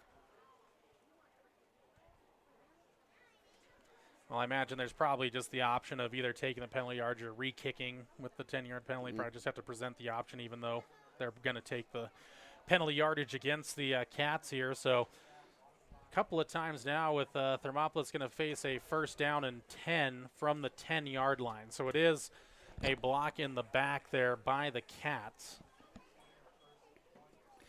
So it'll be a 1st and 10 play coming up here. 4:18 to go in the half. Cats received the opening kickoff, so a very important drive here. And Cats still with 1 timeout left in the half, although the clock not a concern at this point. Farrell and Duke's going to stack up here on the near side left on the short field, the ball on the near side hash. Looks like Ryan Aaron's out to the side, and now he's set. Got the protection in the backfield again. Now motion from Farrell towards the backfield. Low snap there. It's on the ground, and Shumway's kicked off of it, and it's another turnover for the Cats, and that one is backbreaking, picked up by Bencomo, and the Panthers now have it on the 5-yard line. Wow. Yeah, the ball just never made it really into his hand, and sadly, Kim, that is a disastrous play there for the Cats, having to now go defensively with the 5-yard line. Like you said, Bencomo just shot in there. Gavin was knelt down trying to grab it, and he just, like you said, got knocked straight off of that, and Bencomo fell right on it. He's got that A-back look here with Walker set under center now. Cats going to have to try to make the defensive changes here as Walker's going to hand it for Dayton again. This time he's going to be stopped short of the end zone at the 2 or 3 yard line. Looks like they'll mark him at the 3. So a 2-yard pickup there. And I'm guessing that no matter what, Cokeville's probably taken 4 cracks at this. Might have just gotten a single yard out of that one. Did get 2 down to the 3.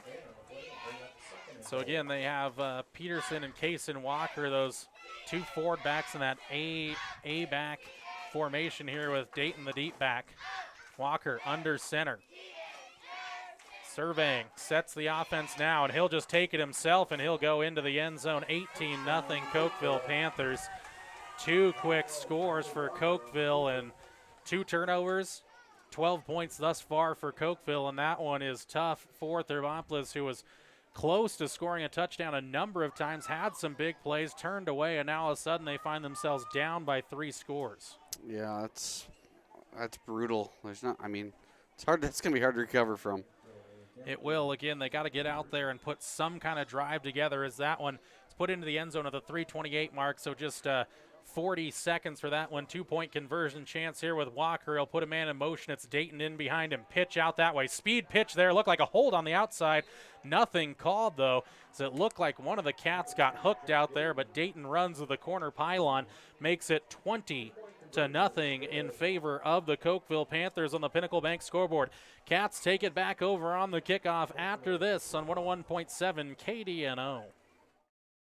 Gotchi Rehabilitation and Wellness knows what it means to be on top of your game. For over 60 years, Gotchi has led the field in providing physical therapy, occupational therapy, and wellness in Thermopolis and their facilities in Worland, Basin, Powell, Cody, and Shoshone. Whether you're recovering from an injury, deconditioned, post-stroke, or just looking to take control of your health, you'll find years of dedicated experience paired with personal care at Gotchi Rehabilitation and Wellness. Learn more at gotchi.org. There are 2 ways to buy 4x4 gear, the expensive way and the smart way. The expensive way is when you buy a new truck or SUV and the dealer sells you the brush guard, the heavy-duty bumpers, the steps, lights, winch, you name it. He rolls it all in with your loan into your monthly payment. But here's the smart way. Shop at Wyoming 4x4, where you get expert advice from Dan, quality gear, professional installation, all for a whole lot less than you'd spend at a car dealer. Wyoming 4x4 on North Federal in Riverton. The smart way to roll. Cats set to receive the kick again, and Dayton's been booting them deep here. A couple towards the sidelines, maybe trying to keep it away from Farrell, but I think the Cats just got to try to track this one down, get Rody going. He kind of needs some kind of fireworks play here late on in this half, as now Farrell and Aarons are going to go right near the goal line, and Farrell's going to cheat towards the sideline a bit, so see if Dayton tries to put it more up the middle or if he's trying to shade away from Farrell. As he'll kick it, and it's going to go right towards Rody. This time he can get underneath it and field it. Through his hands, though, momentarily. Now picks it up. Cuts towards the middle of the field here. Trying to break past a couple of Panthers there, and now a flag comes in. And that was on the far sideline. That was Ethan Yarrington, and Landon Walker all the way out on the track. And again, another flag, and it looks like it might go on Thermopolis again. The same thing that happened on the last kickoff. They're going to call a block in the back. I think Ethan Yarrington escorted him all the way out to the track. And this is going to be a half the distance to the goal from probably the 10-yard line, so we're going to be at the 5 possibly. So twice now the Cats deep inside their own territory, and it's just not the start you're looking for, as it has just been messy football after super cleanly football for a lot of this game. The Cats, all of a sudden, it's been mistake compounding upon mistake. Yeah, it's kind of one of those things where once you get in a hole, you got to stop digging here, boys.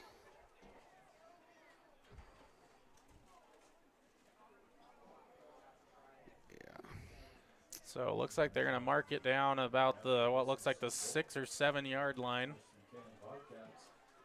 Just need a 94-yard strike here, right? Yeah, That'd be good. Yeah, a little 93-yard. Yeah, they need to summon a little lineman action here as the Cats and Panthers are getting set here. But now the referee is still discussing on the far sideline here. Not sure exactly what miscommunication was, but looks like it's all squared away now. So the side judges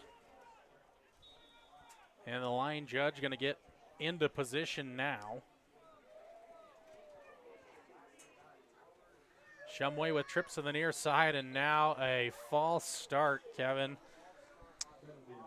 Oh, boy. That's going to go from the 7 back to about the 3.5 yard line, and the Cats now really in the shadow of their own end zone. When you operate primarily out of the shotgun set, puts you into really tough position. Got to get rid of it quickly, or you can't really commit any holds, those type of things down here. And that's really one of the first false starts I think I've seen the Cats commit all season long. I think so too. So a little choppiness to this one here, late on in the first half. 3:19 left in it. Shumway going to put Farrell in motion near to far side. There's the snap, taken well, running back across the middle, nearly intercepted. It's incomplete though, as Cokeville dove all over Rody Farrell there in the middle, trying to set up that little screenplay across the middle, but Cokeville was wise to it.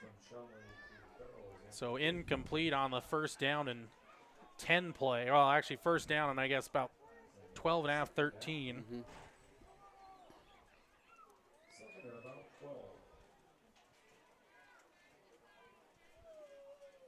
Awfully quiet in the Bobcat stands right now, too. Kind of the air got sucked out of this whole stadium. So Shumway will be in the backfield there again with that protection set with Yarrington Aarons there. Ryan Aarons, the single man here on the near side. Farrell in a twins out to the far side right. Shumway going to throw it out that way, and it was there for Farrell when he turned around, but lost the football that time and had a play to be made there, but kind of fell into no man's land. Yeah, Farrell didn't see it, and I don't think Gavin put enough under it either. So third down and long from just outside of the end zone here at the 3.5 yard line. Cats looking to this near sideline for the play.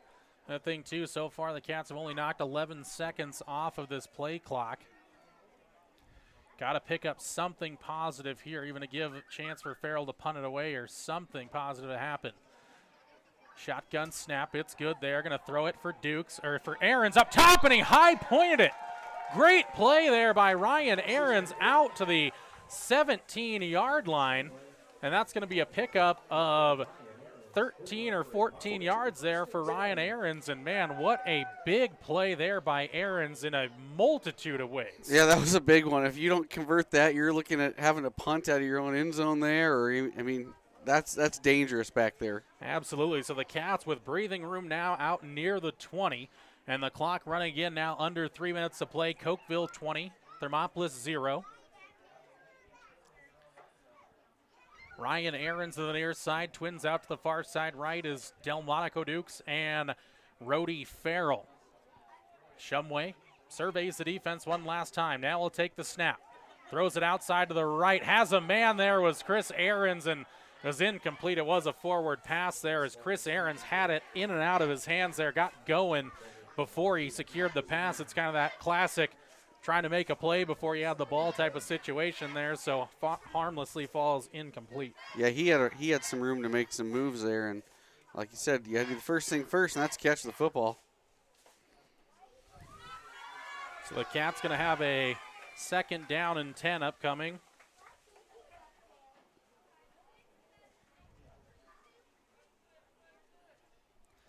So Shumway here in that shotgun set, going to take the snap now, has a little bit of time, throwing it over the top, looking for Del Dukes. Little 50-50 ball, and it lands incomplete. Hatch had a chance at interception that time.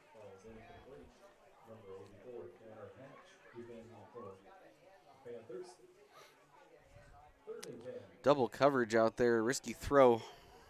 I think that was a little less than a 50-50 ball at that point. It comes a 25-75 ball, I think. Yeah, well, and Dell had to turn kind of into the DB there in that situation. So another 3rd down and long play here for the Cats at the 2:19 mark.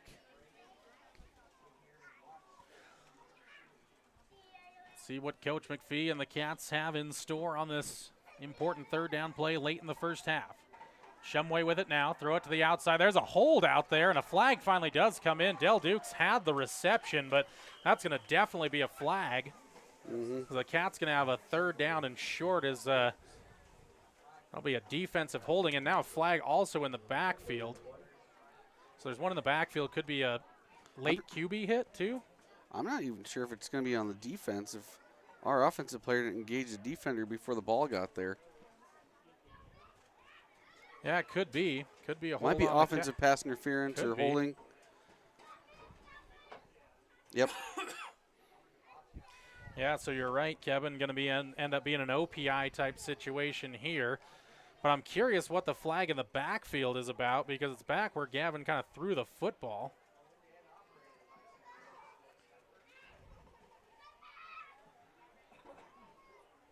And now the head referee going to come all the way across the field. Is this going to be like are these possibly offsetting penalties? I think it could be an OPI on the Cats and a late hit on Cokeville.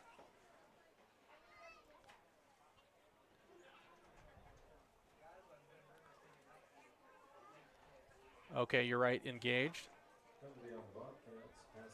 And then roughing the passer. So that one's, so they're offsetting penalties. So we're just going to reset it. 3rd down and 10 yet again here for the near side hash at the 17-yard line. So a lot of discussion, a lot of flags, and we do get it right. That was a good analysis by you as, again, locked up on the outside there before the ball came out. Got blocking a little early. So OPI that time as Farrell's going to, again, be in that twin set with Del Dukes on the far side. You got Ryan Aarons, the solo man here on the near side left. Ball on the near side hash. Shotgun set here for Shumway. Motion from Farrell, far to near side now. Shotgun snap. Throw it out for Dukes on a little slant route, and Dell dropped it. Have not said that much this season. Dell dropped it, but that one was right in the breadbasket, and it is a turnover, or excuse me, is a incomplete pass, and now the Cats going to have to punt it away with still 2:09 left in the half here, and I believe Cokeville either has 2 or even all 3 of their timeouts left. Yeah, I'm trying to think if they've called one or not. We've called 2, I know that.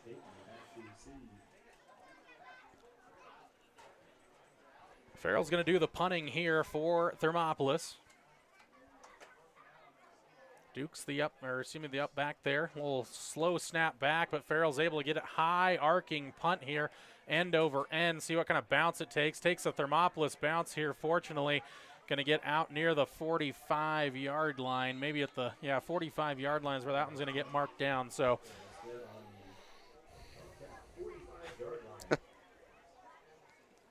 so a 28-yard punt. That time no return for Rody Farrell. Again, got good hang time on it, just didn't get the booming distance perhaps he's looking for, and that snap came back at a little bit of the softball slow pitch speed there. Unfortunately, it didn't seem like Cokeville was bringing the house that time. They're looking to set up a return. Now Walker in the offense going to set up in a shotgun here for Cokeville. Twins to the left and right here for the senior quarterback. Peterson the single back in the backfield. Shotgun snap cleanly there. Drops back. 5-step drop. Running out of time. Now sees some room. Now he's going to hoist it way up into the air towards the end zone. Chance for the Cats and a high point interception. Rody Farrell back there. That is a big play for the Cats. A quick turnover there. No flags on the field, and that'll be a touchback there, and the Cats will take over at the 20-yard line. Yeah, and he just threw that up for a Hail Mary, basically. Looked like the end of a half or end of a game. He just chucked it down there. There's a bevy of Bobcats down there, and Rody Farrell, like you said, just jumps up and high points that thing. Well, and the thing, too, is when they're taking a look at the huddle footage there, they're going to talk to Walker and be like, just run the football. Yeah, there was nobody in front of him for 25 yards. Yeah. And you know what? Sometimes you're trying to make the play. You get a little locked on something. Don't look out in front of you, and that one costs the Panthers a turnover and a huge momentum shifter for the Cats here. See if they can get anything positive out of this drive late in the half. Back to that twin set left and right now for Thermopolis. Haven't seen this standard setup too much. Now they'll give for Farrell the outside, cuts it back up in the middle, tries to get past one defender and another, but he's going to actually end up losing yardage. I think that was a lateral. Yeah, I believe so. It was kind of a backwards pass that time, so it's going to be a loss of a yard or 2 yards.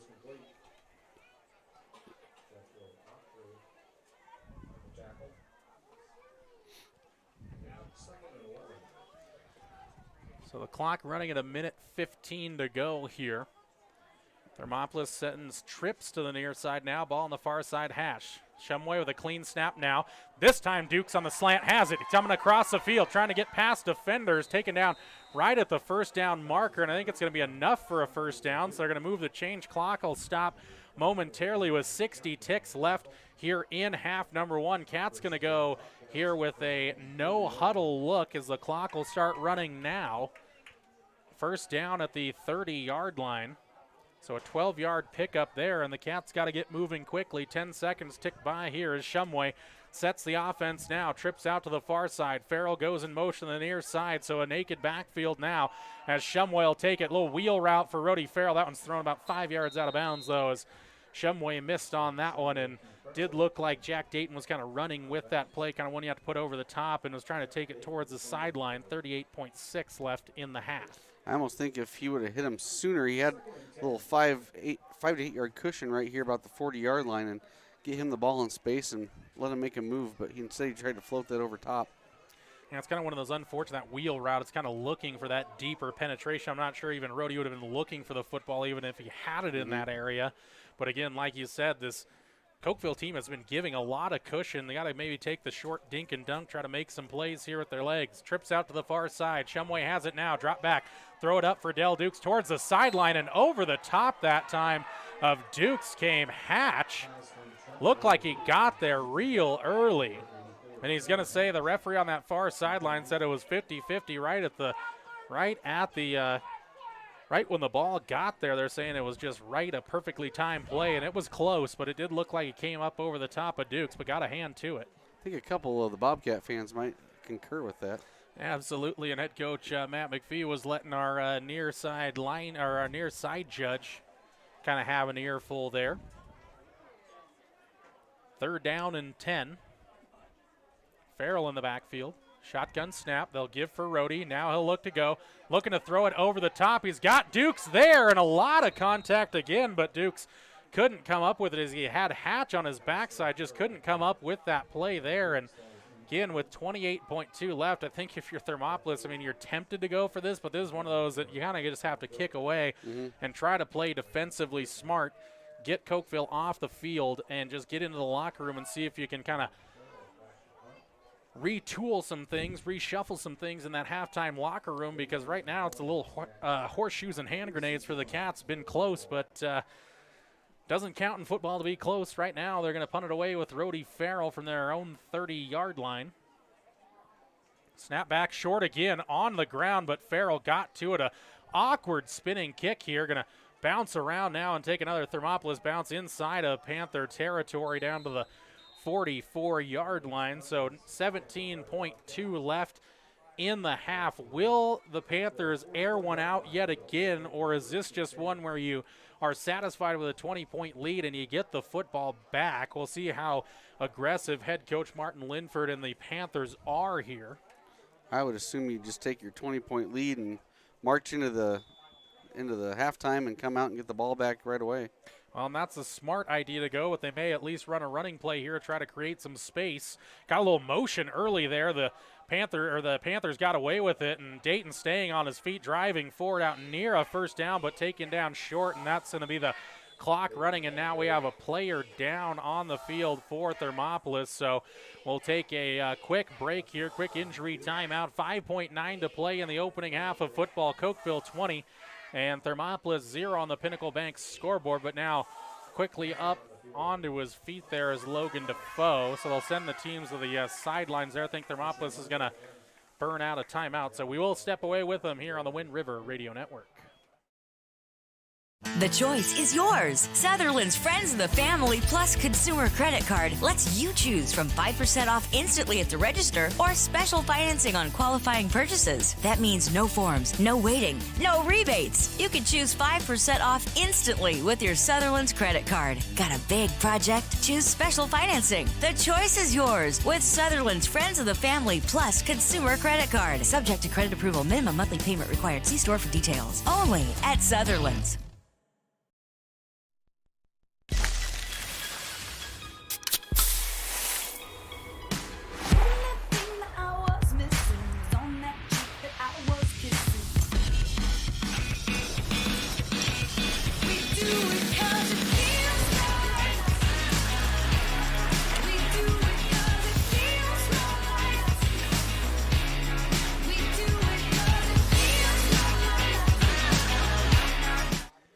Final play of the first half here as Walker's going to go back to throw. Now he has a chance to get it down the field, and he has a man there as finally Shumway face guarding, able to tip it away.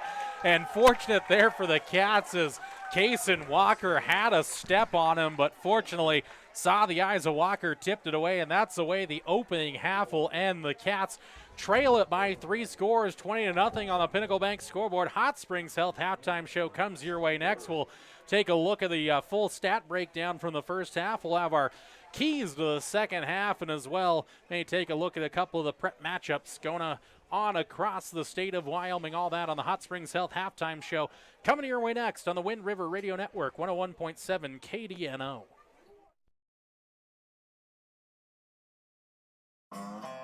One-Eyed Buffalo Brewing Company is proud to sponsor this broadcast of Thermopolis Athletics. Enjoy some of the finest prime rib around at One-Eyed Buffalo every Friday, Saturday, and Sunday. You cannot beat their menu full of mouth-watering items like the bison burger or the many different varieties of mac and cheese.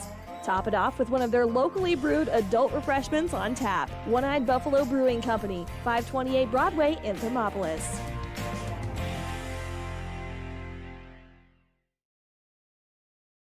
Thermopolis Hardware and Mercantile is a proud supporter of Bobcats Athletics. There's so much more than a hardware store. You'll find Ashley furniture and decor perfect for your home. There's a great toy selection, as well as tools, kitchen items, grills, and a garden section. That means there's something for everyone at Thermopolis Hardware. Don't forget to check out their variety of custom cabinets, window shading, and flooring. Hi, I'm Karen with Thermopolis Hardware. Buy local, be local. Go Bobcats! 7 Lazy S Cafe and Bar in Thermopolis invites you to try the best breakfast in Wyoming. Try some of the hit dishes like the biscuits and gravy, the chicken fried steak, and the huevos rancheros. If it translates to ranch eggs, you know it'll be good. Try over 20 breakfast items on the menu. Find the kind of cooking that keeps you wanting more at 109 South 6th Street in Thermopolis. 7 Lazy S Cafe and Bar. Open Friday through Tuesday, 6 a.m. to 2 p.m. and for dinner, 4:30 to 9 p.m. Did you know the Gotchi Rehabilitation and Wellness in Thermopolis also has something called the Gotchi Wellness Center? It's your dream gym with cardio equipment, cable machines, free weights and dumbbells, hydraulic resistance machines, and personal trainers that care about your goals. The Wellness Center is huge and includes a rock wall, pegboard, sled, tires, punching bags, squat rack, and a whole lot more. Check out the Senior Wellness class. To take the first step to a healthier you, visit gotchi.org. I'm Travis Winger. I'm a financial advisor with Edward Jones, And we do, I pride myself on helping people with financial planning, achieving whatever goals are most important to them. The most valuable thing you have when it comes to planning for your future is time. The sooner you start and the more detailed your plan is, the better chance of success you have. First-timers are my favorite people to work with because they're hungry to learn, and coming to see me doesn't cost anything. I don't charge for appointments, I don't charge for anything. Come in, talk to me, and all you'll leave with is a little bit more knowledge than you came in with. Edward Jones Financial Advisor Travis Wingard, 435 Arapahoe Street, Thermopolis.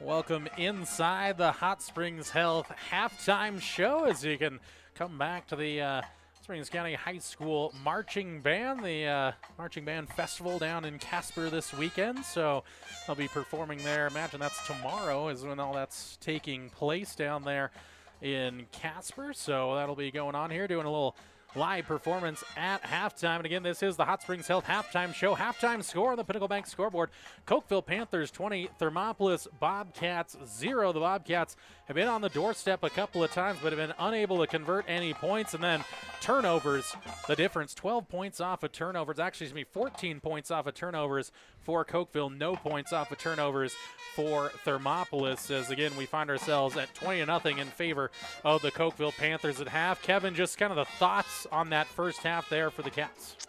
Just a calamity of errors, I guess, that don't benefit the Bobcats. I mean, they had some opportunities. They created a couple turnovers there and gave it right back. And I mean, it's just one of those things where you talk about capitalizing on your opportunities, and those were not times that the Bobcats did so, and the opportunistic people ended up being the Cokeville Panthers on those. Yeah, absolutely. And the Cats had made some great defensive plays out there too. They just couldn't get off the field. I mean, when you're giving up 3rd down and 15, 3rd down and 10, 3rd down and 20 conversions, that usually leads to not good things, because not only is it backbreaking to give that up, it's easy to see some of the mentality kind of go out of it. I'd say maybe the biggest play of the first half was that interception in the end zone that was picked up by Rhodey Farrell just to deny Cokeville possibly a touchdown, and that big play by Gavin Shumway at the end to keep it at 3 scores, because the Cats, the way they've moved the ball at some points, you see that this is possibly a game that they can get back into. But right now, the execution's got to get a little bit better. It's been a little messier today, a few more penalties out there. Just hasn't quite been that clean football, because with this shorthanded team, that is one thing that you really have to give them credit for all season long. They have been a cleanly football team. They've done things via a process, and the process has been really cleanly. Yeah, you mentioned early in the game that we really haven't had many penalties for the Bobcats, but things kind of started coming to a head here late in that second half, and again, you talk about compounding mistakes. You turn the football over, and then you tack some penalties on top of that, and you give them a short field, and it makes it that much easier for Cokeville to march in and score a touchdown when you give them a short field like that. Yeah, and you talk about those process plays we talked about all season long, and perhaps it's the extended curse of the commentator. The center quarterback exchange of the shotgun snaps has been pretty good. Mm-hmm. I think Logan's snap was a little low to Shumway when he put that one on the turf and couldn't pick it back up, but really that process has been really good all season long, so it's really just unfortunate that it reared its head inside the 10-yard line. Yeah, Logan's been really clean at that all year long. He's a sophomore, and not really what he did last year. I mean, we had a senior last year running center, and so you kind of throw a sophomore into that situation. And Logan's done really well this year, like you said, just kind of one of those deals where the time and the situation that happened in was just the worst case scenario it could have been, when you put it on the turf right there in the end zone or close to the end zone. Well, the Cats inside the locker room trying to figure out how they get back into this one, trailing 20-0 on the Pinnacle Bank scoreboard. This is the Hot Springs Health halftime show, a full stat recap. The keys of the second half all coming your way a little later on the program. Halftime score, Cokeville 20, Thermopolis 0. This is the Hot Springs Health halftime show on 101.7 KDNO and the Wind River Radio Network. Here in Wyoming, we live by the spirit of the Wild West. Now where the sun's a little brighter, where the snows that fall are a trifle whiter, where the bonds of home are a wee bit tighter, that's where the West begins. We're the bank that's with you wherever that spirit, Because we're more than a bank in Wyoming. We're Wyoming in a bank. Pinnacle Bank, the way banking should be. Ever wonder why so many babies are delivered at Hot Springs Health in Thermopolis? Could it be the exceptional prenatal care offered by our providers? Or our convenient family practice clinics located in Thermopolis, Worland, Basin, Shoshone, and Riverton? Maybe it's our new OB suites with large jetted tub, or maybe it's the place where you know you can find all of this and more.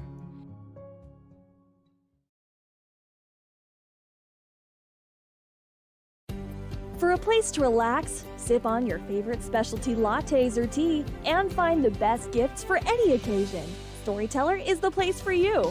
Books brimming with compelling stories, gifts for the kids like Legos and coloring projects, and something for your family and friends like hats, jewelry, or a bag of award-winning Mountain Air roasted jackrabbit java. To learn more, visit StorytellerYO.com or swing by at 524 Broadway in Thermopolis. And welcome back inside the Hot Springs Health Halftime Show. Jordan McCamey, Kevin Simpson with you. And right now, we're going to jump into our first half stat pack. And, of course, those stats brought to you by One-Eyed Buffalo here in Thermopolis. And to bring you those halftime stats, we'll hand it on over to Kevin.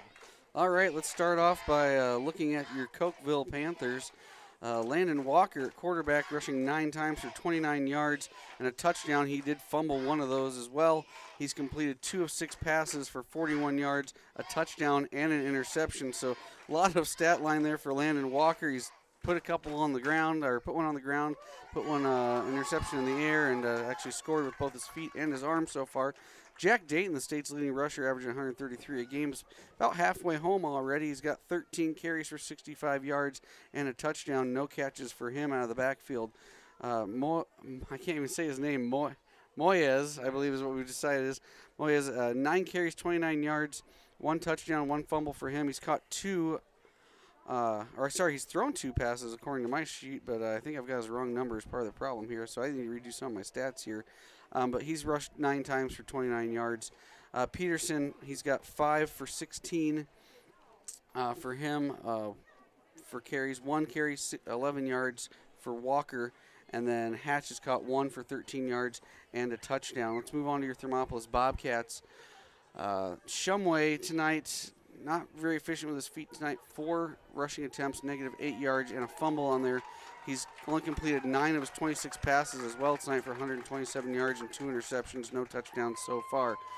Rody Farrell, 4 carries, 0 yards, and he has thrown 1 pass that fell incomplete. He has caught 5 passes for 62 yards, however. Del Dukes has caught 5 catches for 51 yards. And Ryan Aarons has 1 catch for 14 yards. Offensively, the Bobcats only have 119 yards, 127 of those coming through the pass, -8 on the ground. And Cokeville Panthers have 150 on the ground, 82 through the air for 232 yards of offense. And that's your one-eyed look at the stats brought to you by One-Eyed Buffalo. And matter of fact, I'm going to go ahead there after our broadcast tonight. So Jen and everybody, if you're listening, save me some prime rib. I'm coming. Not only a great sponsor, but of course, when we have a sponsor, we have supporters, and Kevin going to go do that supporting for us a little later on. I'd say the jealousy is at least a level 5. So, halftime score, Pinnacle Bank scoreboard, Cokeville 20, Thermopolis 0. This is the Hot Springs Health Halftime Show. On the other side, we get our keys to the second half. Then it's time for second half football between the visiting Cokeville Panthers and your homestanding Hot Springs County High School Bobcats. This is Bobcat football on the Hot Springs Health Halftime Show on the Wind River Radio Network. Gotchi Rehabilitation and Wellness knows what it means to be on top of your game. For over 60 years, Gotchi has led the field in providing physical therapy, occupational therapy, and wellness in Thermopolis and their facilities in Worland, Basin, Powell, Cody, and Shoshone. Whether you're recovering from an injury, deconditioned, post-stroke, or just looking to take control of your health, you'll find years of dedicated experience paired with personal care at Gotchi Rehabilitation and Wellness. Learn more at gotchi.org. There are 2 ways to buy 4x4 gear, the expensive way and the smart way. The expensive way is when you buy a new truck or SUV and the dealer sells you the brush guard, the heavy-duty bumpers, the steps, lights, winch, you name it. He rolls it all in with your loan into your monthly payment. But here's the smart way. Shop at Wyoming 4x4, where you get expert advice from Dan, quality gear, professional installation, all for a whole lot less than you'd spend at a car dealer. Wyoming 4x4 on North Federal in Riverton. The smart way to roll. The choice is yours. Sutherland's Friends of the Family Plus Consumer Credit Card lets you choose from 5% off instantly at the register or special financing on qualifying purchases. That means no forms, no waiting, no rebates. You can choose 5% off instantly with your Sutherland's credit card. Got a big project? Choose special financing. The choice is yours with Sutherland's Friends of the Family Plus Consumer Credit Card. Subject to credit approval. Minimum monthly payment required. See store for details. Only at Sutherland's. And welcome back inside the Hot Springs Health Halftime Show. Jordan McCamey, Kevin Simpson with you. Kevin, I have a little stat correction here. Yeah, I need to publicly announce that I screwed up. Yeah, I had the wrong number from boys in my stat sheet. I'm going to correct the totals after I fix that. Offensive totals actually for Cokeville, only 162 yards total, 41 through the air, 121 through the ground. So that makes more sense after I corrected my error.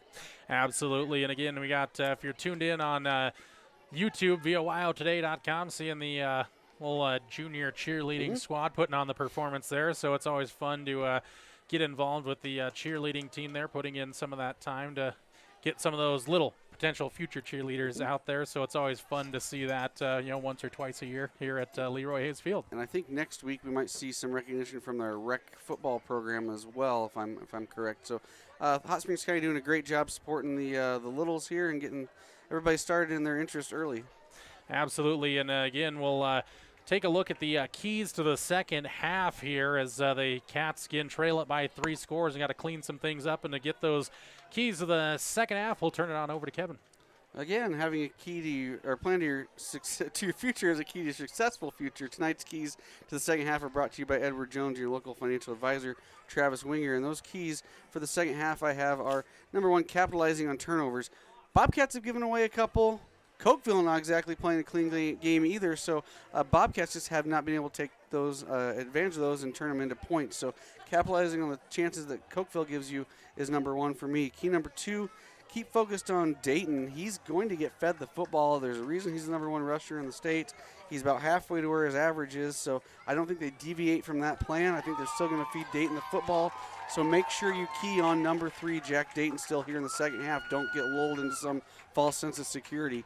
And I think the third one would be, we talked about it, clean up those penalties. When you get put in a position where you're starting to get put behind the sticks or you're turning the football over, don't compound that mistake and tack a penalty on top of that. And you've really got to play a really clean half of football here if you want to have a chance at climbing back in this thing down 20-0.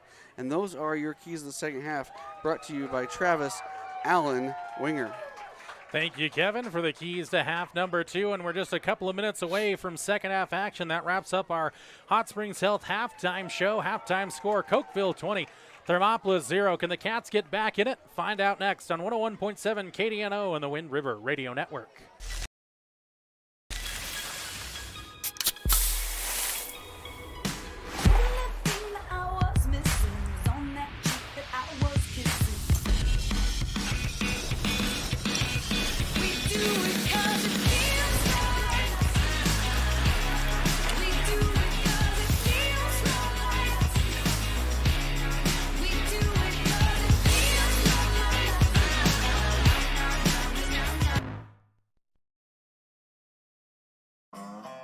One-Eyed Buffalo Brewing Company is proud to sponsor this broadcast of Thermopolis Athletics.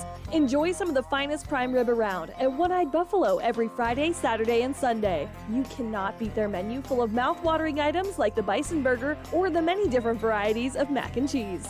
Top it off with one of their locally brewed adult refreshments on tap. One-Eyed Buffalo Brewing Company, 528 Broadway in Thermopolis.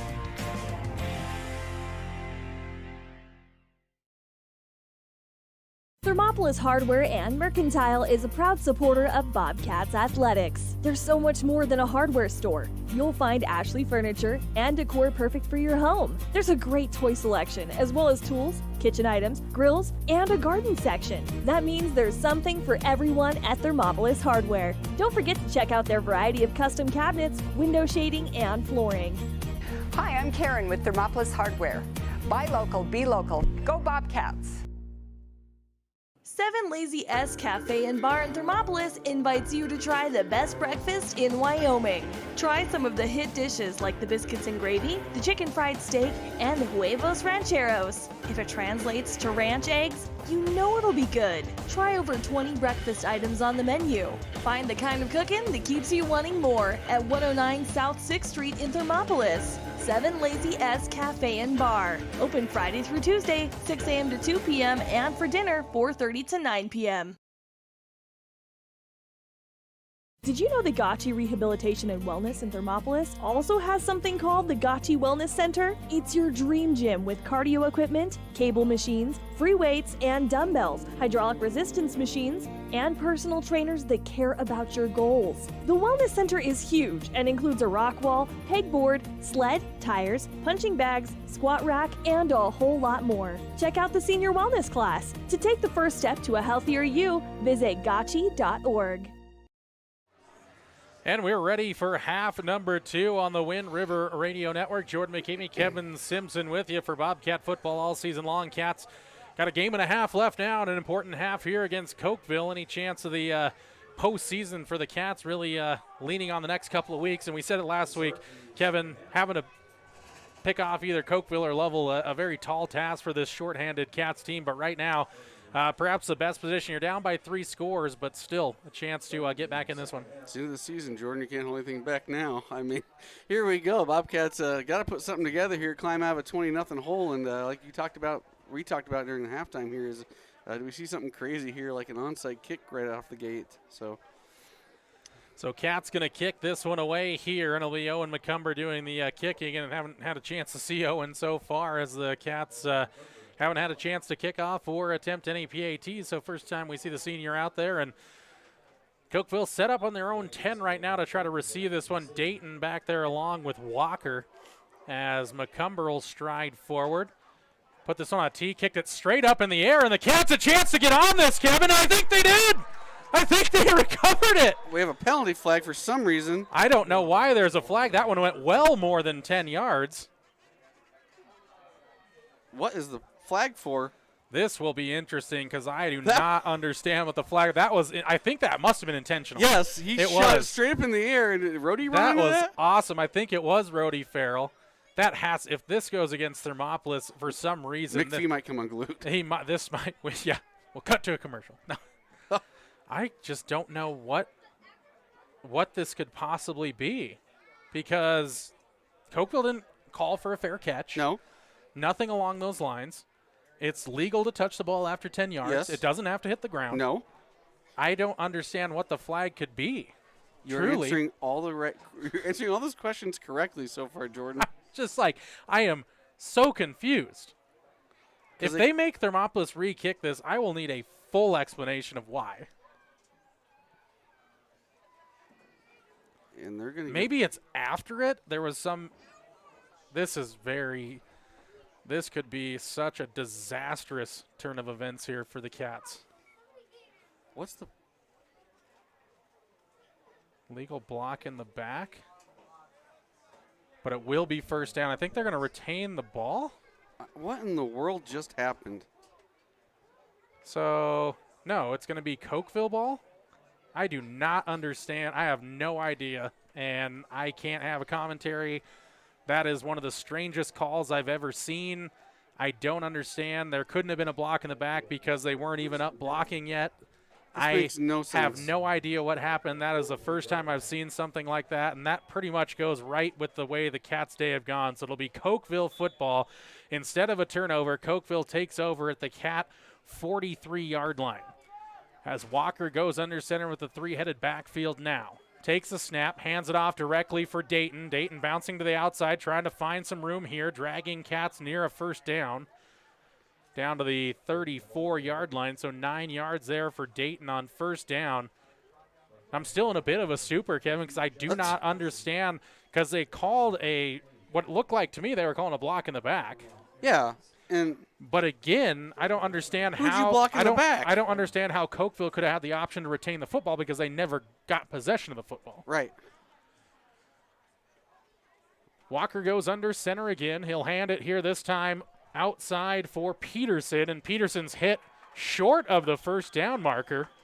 Great pursuit, Logan Defoe out there, as well as a couple other Cats. Great defensive play there, so third down and short now for the Cokeville Panthers, and good response defensively so far from Thermopolis, though, to come out after what was really just an unfortunate situation. Yeah, I figured I guess I'm still trying to figure out how they retained football. It should have been re-kicked if that's what they're going to call.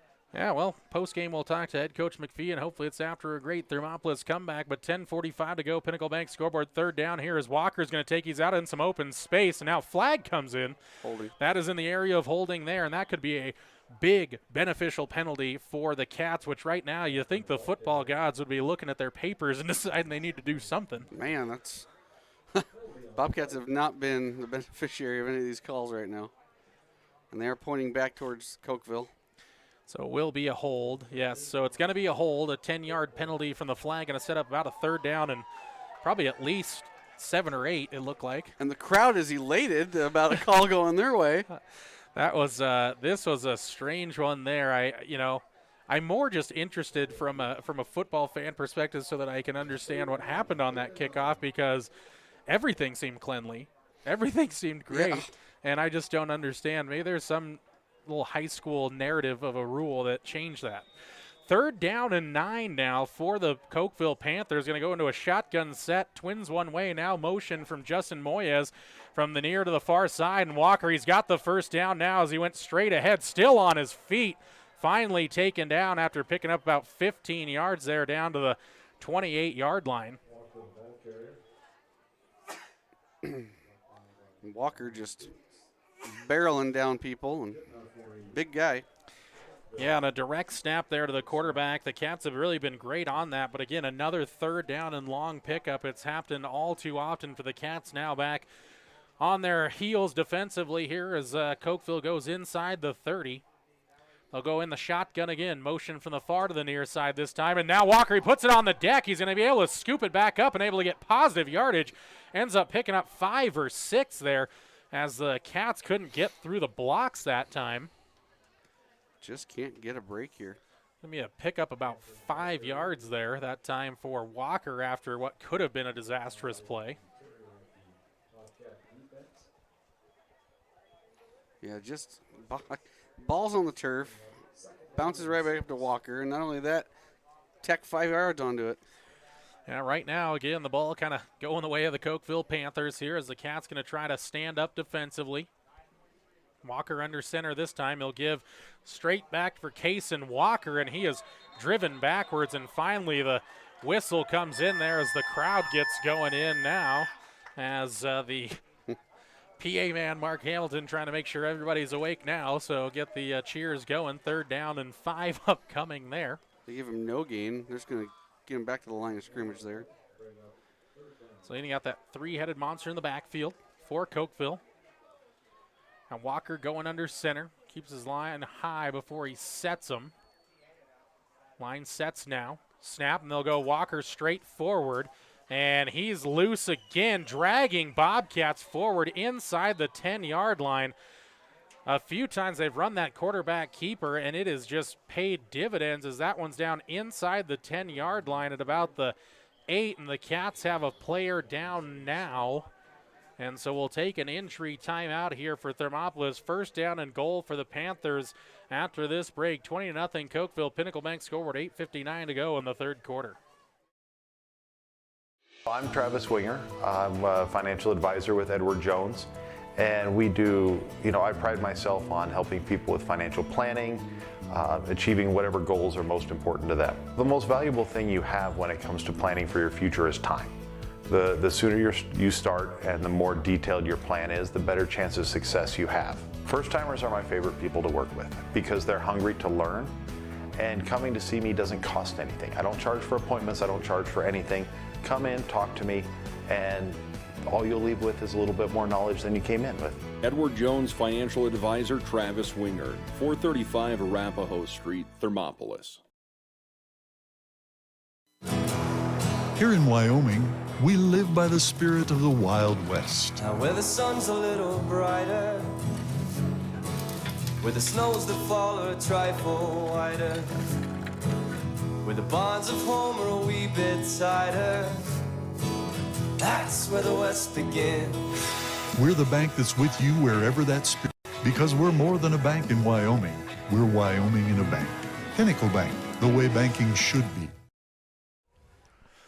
Back here at Leroy Hayes Field, Zane Stam, the player that was down but up and leaving the field under his own power, kind of holding on to that left arm there. So hopefully Zane maybe just got a stinger there, hopefully just something like that they can work out. But we'll keep an eye on Zane on the sideline, see if he can get back into the game or not. But right now, get back to action. Looks like Bridger Pyle out there.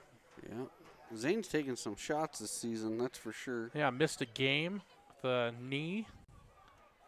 So Cokeville first and goal from the 8-yard line. Cats got to find a way to make a stand now, and they'll give straight back for Dayton. Dayton spinning forward near the 5-yard line. I think they will mark him at the 5, so 3 yards there on the first down play.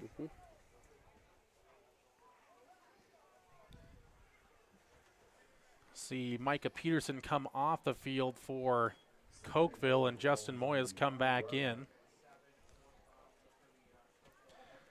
So Moyes, Walker, and Dayton in the backfield in that A-back setup.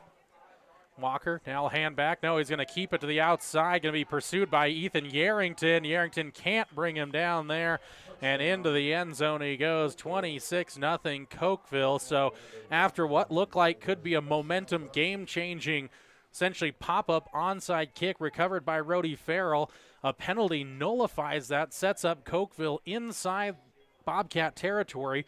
Then another third down and long conversion, and Cokeville goes into the end zone now trying to go up by 27. They have a 4-score lead regardless, but they'll not attempt the 2-point conversion this time.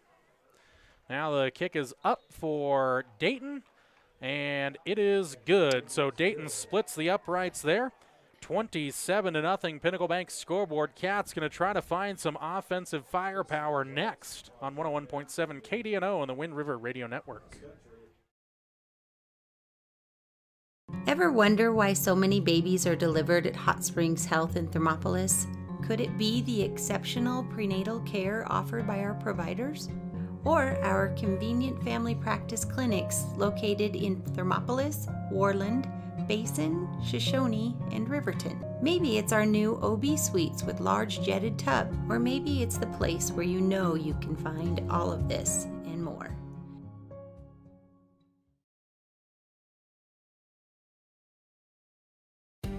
For a place to relax, sip on your favorite specialty lattes or tea, and find the best gifts for any occasion, Storyteller is the place for you.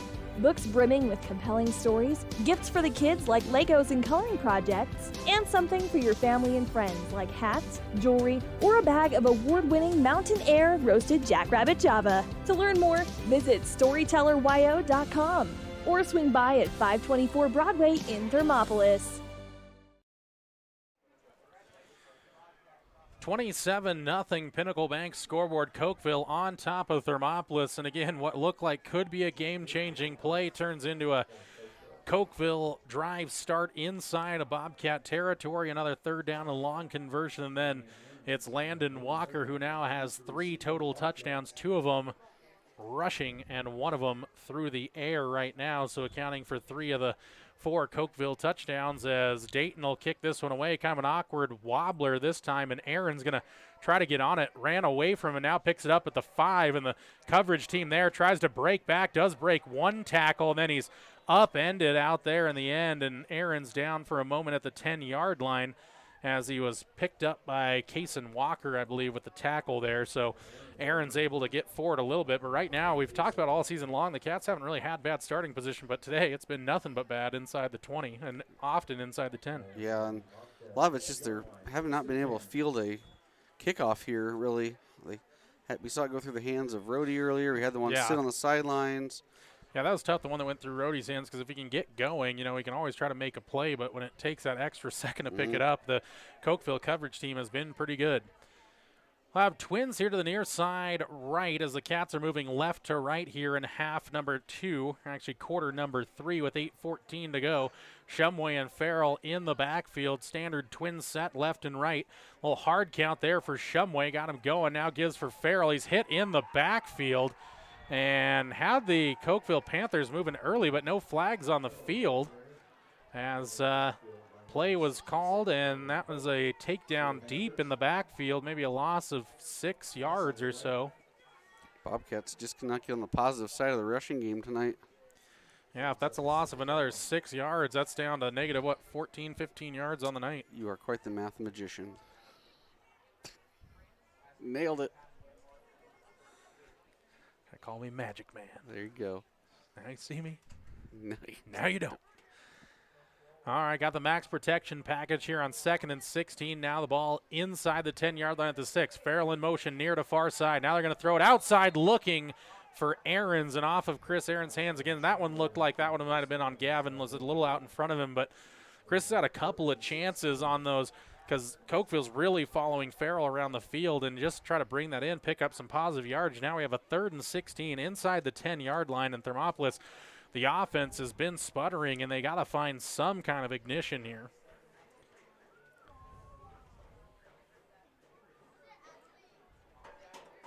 Stacked Twins on the near side. It's Farrell and Dukes. Yarrington and Ahrens in the backfield. Looks like Cokeville's going to try to bring some pressure. Now they drop one back there. Now they'll throw out for Farrell, and he comes back to the football. Great catch there by Rhodey Farrell, and a perfect pass by Gavin Shumway out to the 25. That is a big 19-yard, 21-yard pickup. They say the ball was on the 4. Yeah, I think so. So, yeah, 21-yard pickup, and, man, what a good ball there as Farrell broke back to it, and Shumway put it right on him. We need about 12 more of those in a row, and we're right back to even. So a big first down there, though, for the Cats. 7 minutes, 10 seconds to go in the 3rd quarter, trailing by 4 scores.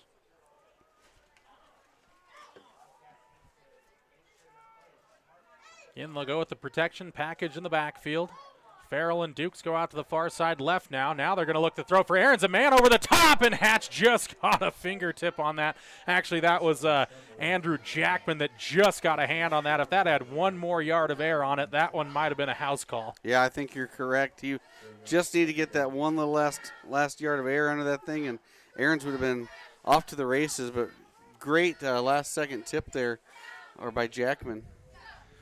So I have Ethan Yarrington and Chris Ahrens now come in the Twins set here to the near side, and they'll split Dukes and Ryan Ahrens out to the far side left. Ball on the near side hash.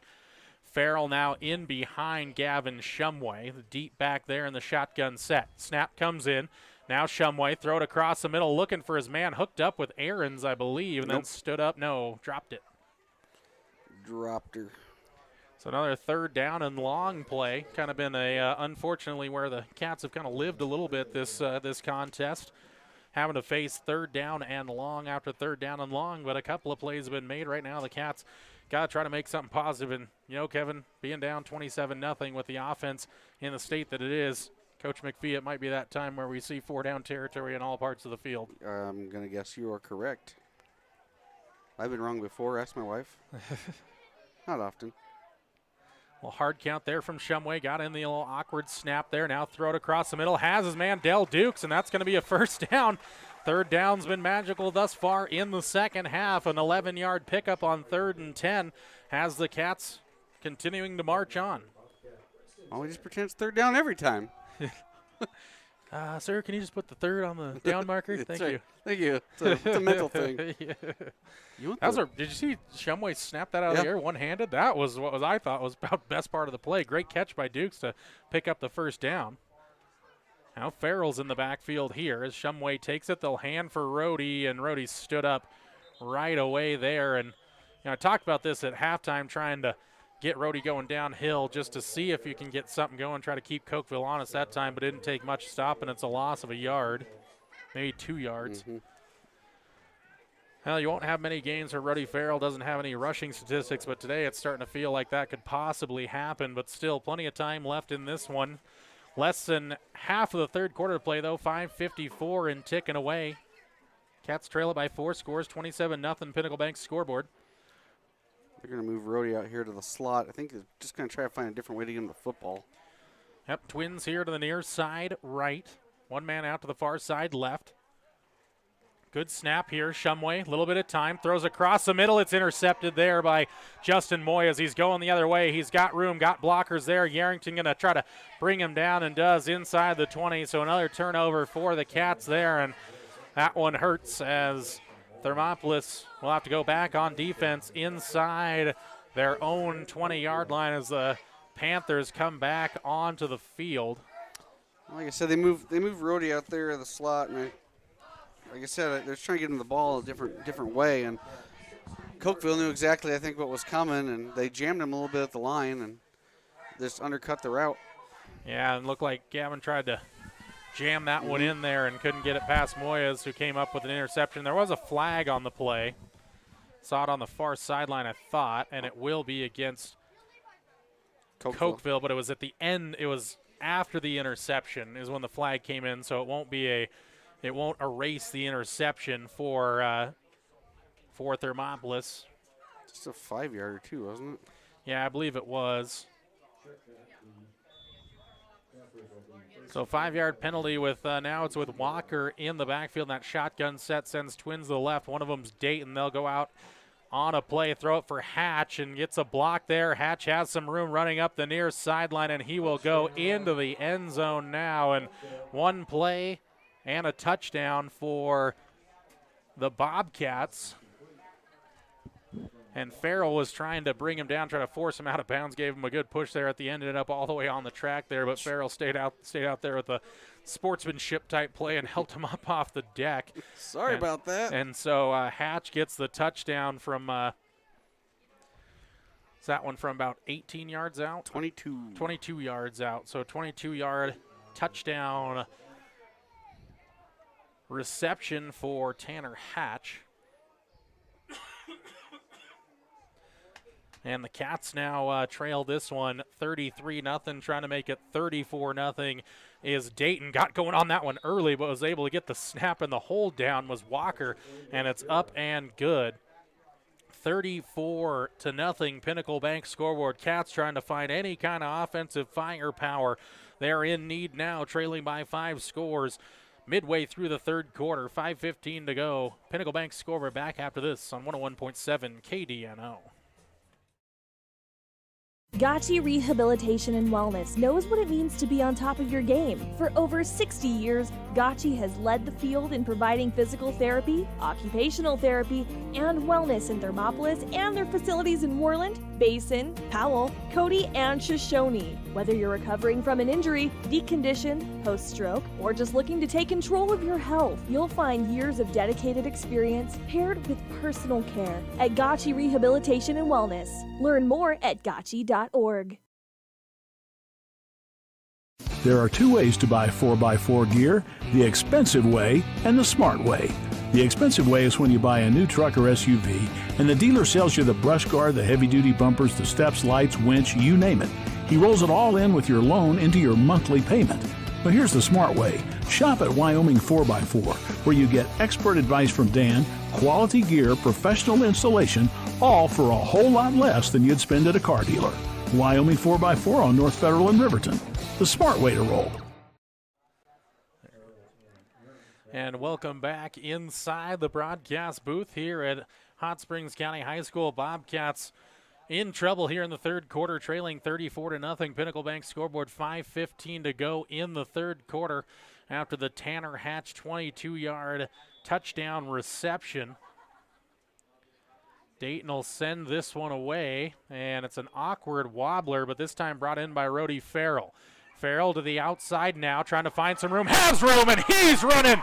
And Farrell is knocked out of bounds as he was running, but the referee says he stepped on the sideline at the 46-yard line. Yep.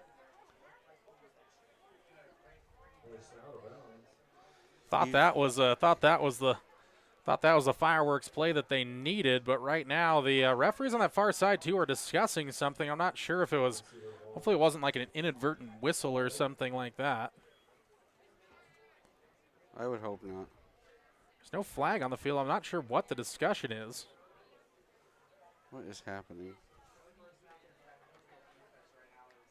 If anyone out there listening, there is a official shortage in Wyoming, so contact Brandon Darramidi at Hot Springs County High School, and he'll help you get hooked up to be an official. Yeah, you can either head to the Wyoming High School Activities Association website. Yep. They have a lot of information there, and it truly is. Yeah, it's not, without them, the games do not happen, so they really do need referees, especially, honestly, too. I mean, Kevin, we need them, of course, for football, basketball, but even some of those fringe sports as well that really need officials consistently every week to make sure events go off without a hitch. So it'll be a ball at the 47-yard line for the Thermopolis Bobcats as they get going offensively again, looking for their first points of the day. Del Dukes, Rhodey Farrell here to the near side now with Yarrington and Ahrens in the backfield with Gavin Shumway on the left and right hip of the senior quarterback. Shotgun snap, drops back now, has a little time, throws it over the top, has Farrell back there. Couldn't come up with it though, as their step for step was Moyes. A lot of shots downfield tonight by the Bobcats. Has been, and again, maybe just a yard or two short of really completing a lot of them. That one, Rhodey nearly came up with, regardless of the defending that time by Moyes.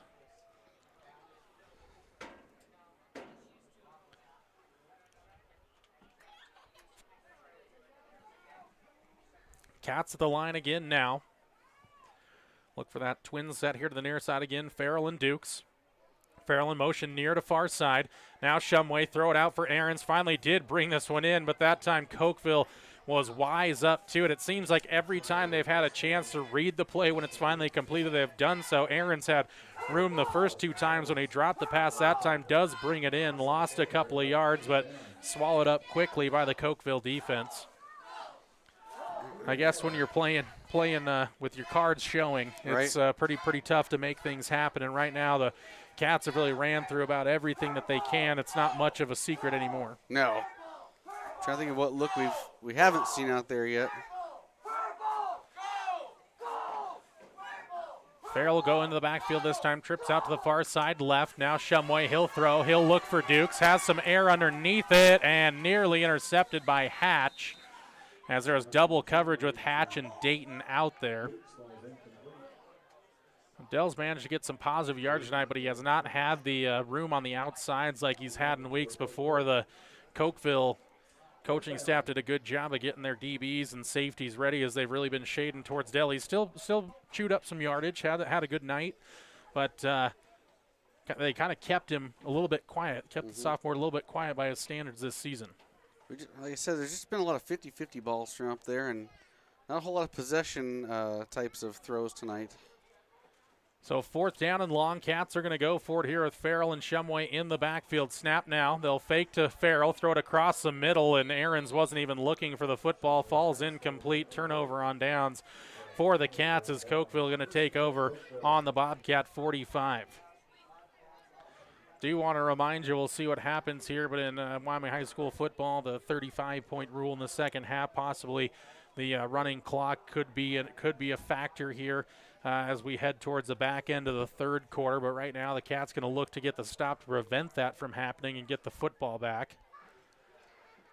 But again, when you're playing two ways all night, shorthanded team, and Cokeville's really been getting going now, this is when I guess is when you start to learn a lot about the heart of a team, and there hasn't been any quit or any give up in the Bobcats all season. I don't expect to see any of that, but right now this is when it gets you got to dig real deep for for plays and keeping up the mentality here. So Cats going to stack up a bunch in the box here. Have nearly 9 in the box there. So now Aukrey's going to go to throw, and the Cats coming back. Farrell put him under pressure. Yarrington's back there as well, and Farrell buries him. A loss of nearly 10 yards, about a 9-yard loss that time as Walker just lived there in the backfield, never did get rid of it, never tried to throw it away, and Farrell missed him on the initial shoot but kept up with the play and had that good pursuit. Yeah, I think Rhodey It's one of those, like I said, that's one of those frustration hits, and Rhodey just squared him up and buried him into the ground. That's one that you hope when you get behind the quarterback, maybe pop the football loose when they're not expecting that coming from behind, but Walker did a good job of holding on to it. Now they're going to set up that 3-backer look here. Now a handoff here for Dayton. Splits through a couple of defenders, trying to get back that yardage that they lost. Going to pick up about 3 or 4 yards that time. Going to set up a 3rd down and long. So here is a play that the Cats have struggled with all night. The 3rd down and longs. We've seen Walker do a lot of those sneaks here, and the Cats may just be in full gamble situation. They've been stacking the box here with 9 or 10 players, really, with Shumway and maybe Stam the only ones out there. Dukes has been maybe just outside the box, but they have 9 in the box again. You got to watch Hatch here, see if he leaks out. He's really the one you have to worry about going deep. A little motion here this time for Cokeville. As Walker heads out, ball's on the deck momentarily. Now Walker has it, and Farrell's going to get him in the backfield. And again, Walker did a good job of scooping the ball up, but now this might be the first time that they're going to force Cokeville to punt. So a good job there as the Cats gave it up on the 45 on downs, and now able to cause Cokeville to lose 3 yards, and going to see Jack Dayton punt it away, and Rhodey Farrell's back there. So maybe give Rhodey a chance to try to make a play here. I know Dayton's got a boot on him, though.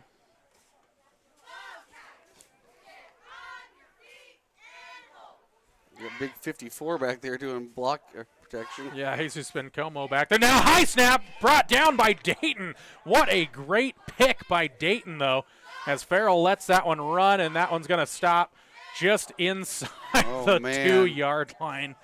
I mean, what an unfortunate situation as Dayton was able to bring it in with a fingertip. Nearly looked like a disastrous play. Got the kickoff as the Cats couldn't get the block. Rhodey lets it bounce because of the coverage end over end inside the 5-yard line all the way down at about the 3, it looks like. Yeah. And that thing was... The teeter has never tottered back No, so far for the not. Cats right now. Playing a little lonely, looking for somebody to hop on the other side right now for the Cats. But right now, not a lot of fun out there. But right now they're going to operate the offense starting inside their own 5-yard line again. Shumway and Farrell in the backfield now. Twins left and right. 1:51 to go in the 3rd quarter. Farrell motions now here to the near side in the formation. Shotgun snap. Now they'll keep for Shumway, trying to find some room, trying to go forward, but cannot. And he's stopped, and that's going to be a safety. Did not get out of the end zone, and that is a 2-point safety as the Cats will now have to punt it away. And we mentioned it earlier. That begins the running clock, I believe, in the second half at 35 points. I'm not totally sure, though. I thought maybe it might even be more than that.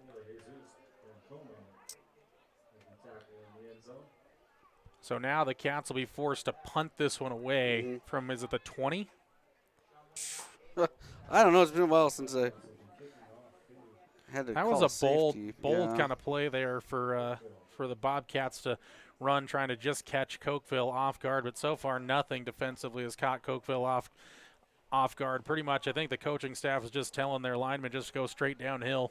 Right. And don't deviate from that, and it has really paid dividends for them so far as it's now 36-0 Pinnacle Bank scoreboard. Again, clock stoppages on touchdowns, timeouts, and official stoppages only if it is a 35-point running clock. I know last week it was in Lyman in the second half, but I'm not sure if that's actually the case. I'd like to see if they're going to send them like that. I mean, you just run those slants behind the linebackers and try to get something as the linebackers are creeping up. But now we got to wait to get the football back to do any of that stuff. So. Well, now just a dangerous situation to be in, too, having to kick off from your own 20-yard line. Yeah. Minute 46 to go in the 3rd quarter. And Owen McCumber going to kick this one off from the 20-yard line after the safety.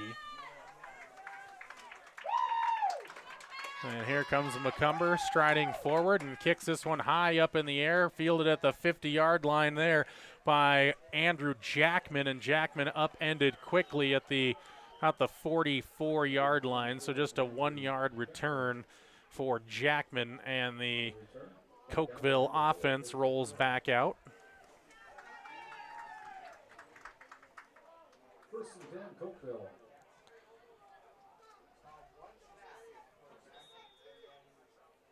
So Cokeville offense here in the huddle going to go forward now.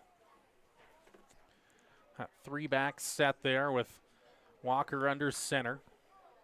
See Peterson, Dayton, and I think Moya's back there this time. Here's the snap. Give it straight ahead for Peterson. Peterson finds a gap, and he's out in front, and Kevin, he's going to the house.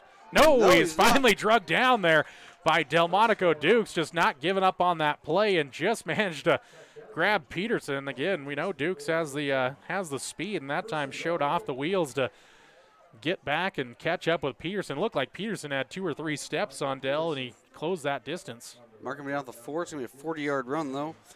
40 yards and back inside the 5-yard line again, as Cokeville is going to try to go up another score here as they're pitching a shutout at Leroy Hayes Field as Walker goes under center. Again, Peterson, Moyes, and Dayton back there. They'll give for Peterson, trying to give him the chance to get the score, and he will roll into the end zone nearly untouched. Minute 8 to go, third quarter, 42-0 Cokeville.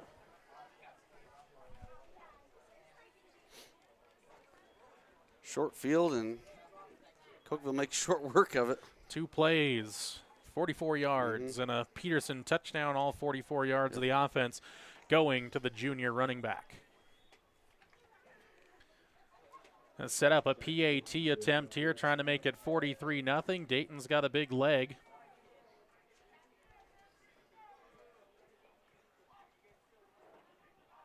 Walker, good snap, good hold, good kick, and up and through.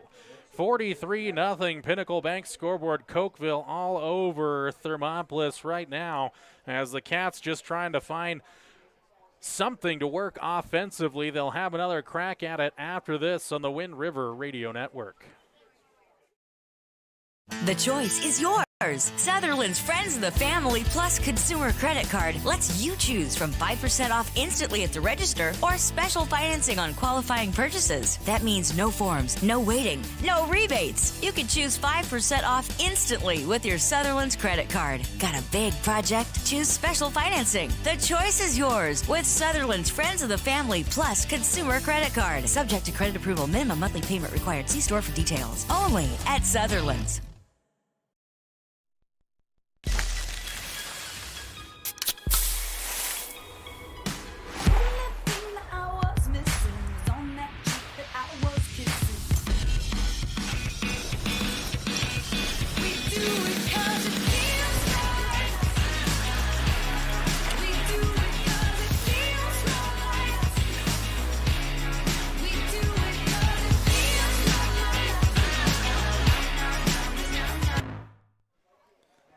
$43-0 Cokeville. If you're just joining us, the Panthers all over the Bobcats here, led 20-0 at halftime, and in the third quarter it's been all Panthers, 23 unanswered here in the second half, and of course 43 in a row as Farrell get underneath this kickoff inside the 5-yard line, goes up the far sideline, trying to break tackles there, is forced out of bounds just outside the 25-yard line.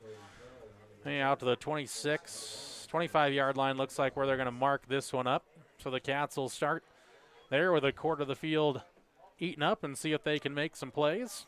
See Armani Dukes come back to the sidelines after being on the return coverage. Been on the defensive side of things, which has been good to see him out there, but you can definitely still see he's not 100% out there. Yeah, he's not good enough to be on the offensive side of the ball right now, health-wise.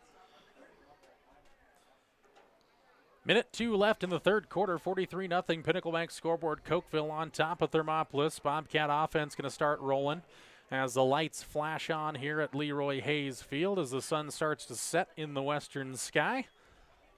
We'll hand off for Farrell. He's going to go to the outside, try to run over a couple of Panthers. He's able to knock them forward for maybe a yard or two. Kevin, I have to ask, is that the first positive yardage run for the Cats on the day? No, that is not. Oh, he did pick up a couple of chunks earlier on, like 2 or 3 yards on that. Picked up that first down in the first quarter. But not a whole lot of positive ones on the run side, and only 12 attempts. 30 seconds to go in the quarter as Shumway scans the defense one more time. Hard count there, now takes a snap. Cokeville comes underneath, nearly taken away by Moyes again as they were looking for Ryan Aarons.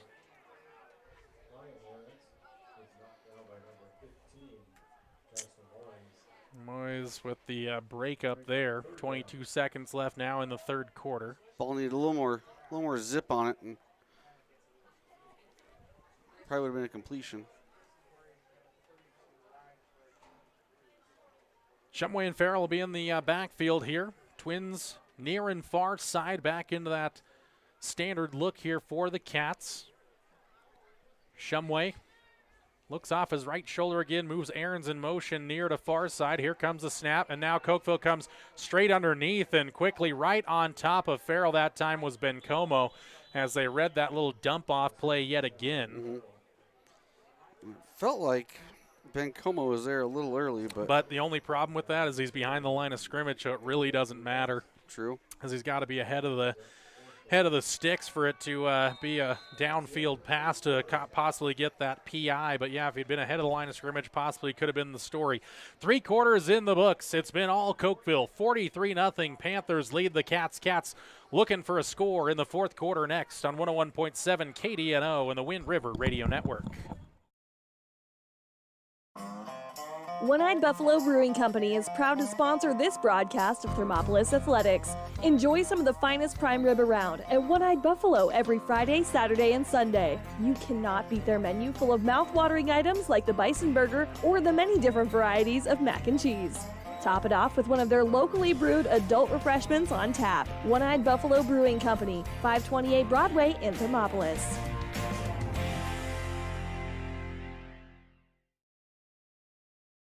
Thermopolis Hardware and Mercantile is a proud supporter of Bobcats Athletics. There's so much more than a hardware store. You'll find Ashley furniture and decor perfect for your home. There's a great toy selection, as well as tools, kitchen items, grills, and a garden section. That means there's something for everyone at Thermopolis Hardware. Don't forget to check out their variety of custom cabinets, window shading, and flooring. Hi, I'm Karen with Thermopolis Hardware. Buy local, be local. Go Bobcats. 43-0 Pinnacle Bank scoreboard, fourth quarter set to get underway. Cats moving right to left as you tune into this one on at 101.7 KDNO. Welcome those of you streaming to YouTube via wyotoday.com. Head to wyotoday.com, click on that sports tab, take you to a hot link that says click here to watch live local high school sports. Right onto the YouTube landing page, click on Thermopolis versus Cokeville for live streaming video and audio for this one. Fourth down, they're going to kick it away here as Farrell has it, throws over the top. He has Aarons, and he completes the play.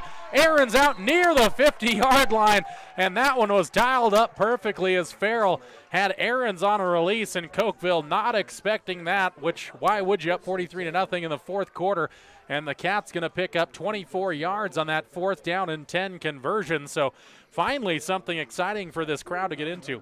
Well, there you go, and I was kind of wondering why they were punting it down 43-0, but I guess you're going to work on some plays. Yeah, we talked about why the, why the Cats wouldn't go for it at all points in the fourth quarter, and that one the Cats execute the fake punt perfectly as Shumway going to take the snap now, running out of time, laser across the middle, intercepted by Landon Walker, and Walker going to run up the sidelines here, and Shumway can't catch him, and that is a 50-yard interception return touchdown, 49-0 Cokeville. So from elation to deflation yet again, Kevin, as the Panthers go on top by 49. Yeah, that's not good. That's all. Wow. I'm a great broadcaster. I don't know what else you say about that. I mean, that's just another punch to the gut. Yeah, that one's tough to swallow as Walker just jumped that route there on the little slant route and jumped right in front of it. And so Jack Dayton going to come on and try to make it an even 50.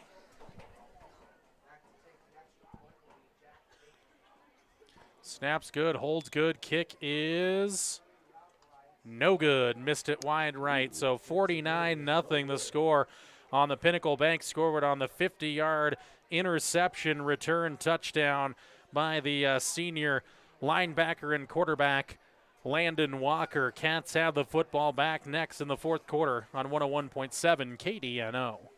Seven Lazy S Cafe and Bar in Thermopolis invites you to try the best breakfast in Wyoming. Try some of the hit dishes like the biscuits and gravy, the chicken fried steak, and the huevos rancheros. If it translates to ranch eggs, you know it'll be good. Try over 20 breakfast items on the menu. Find the kind of cooking that keeps you wanting more at 109 South 6th Street in Thermopolis. 7 Lazy S Cafe and Bar. Open Friday through Tuesday, 6 a.m. to 2 p.m. and for dinner, 4:30 to 9 p.m. Did you know the Gotchi Rehabilitation and Wellness in Thermopolis also has something called the Gotchi Wellness Center? It's your dream gym with cardio equipment, cable machines, free weights and dumbbells, hydraulic resistance machines, and personal trainers that care about your goals. The Wellness Center is huge and includes a rock wall, pegboard, sled, tires, punching bags, squat rack, and a whole lot more. Check out the Senior Wellness class. To take the first step to a healthier you, visit gotchi.org. And welcome back inside the broadcast booth, Leroy Hayes Field. Bobcats, it's a tough one, 49-0 in favor of Cokeville still with 10:26 to play in the fourth quarter. Running clock will be in use now for the rest of this contest. Cats back there with Aarons and Farrell yet again with Dayton failing on his first PAT of the day to keep it under the half-century mark as Dayton will take the kick now, and it's a low squirter coming back towards Farrell. Picked it up with one hand, lost it momentarily, picks it up at the 10, bounces outside, has a little room here, gets past a couple of Panthers there and runs over Dayton at the end of it to get a little extra hit in for the day, as Farrell is always looking for contact at the 36-yard line.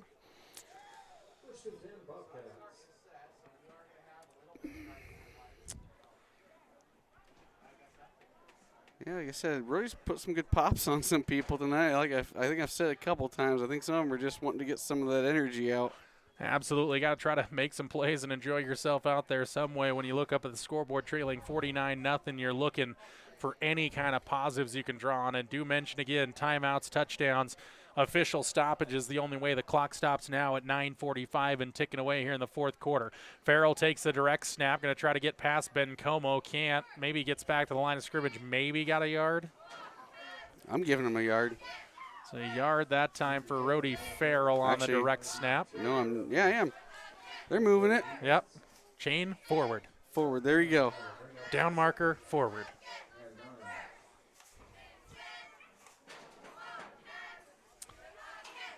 Bobcat offense looking here to the near sideline to pick up the play. Del Duke's the last to turn back into his quarterback here. The outside receiver here on the near side left as Shumway is going to go over the top again looking for Dukes. Nearly intercepted by Tanner Hatch, who was stride for stride with Del Dukes up the near sideline.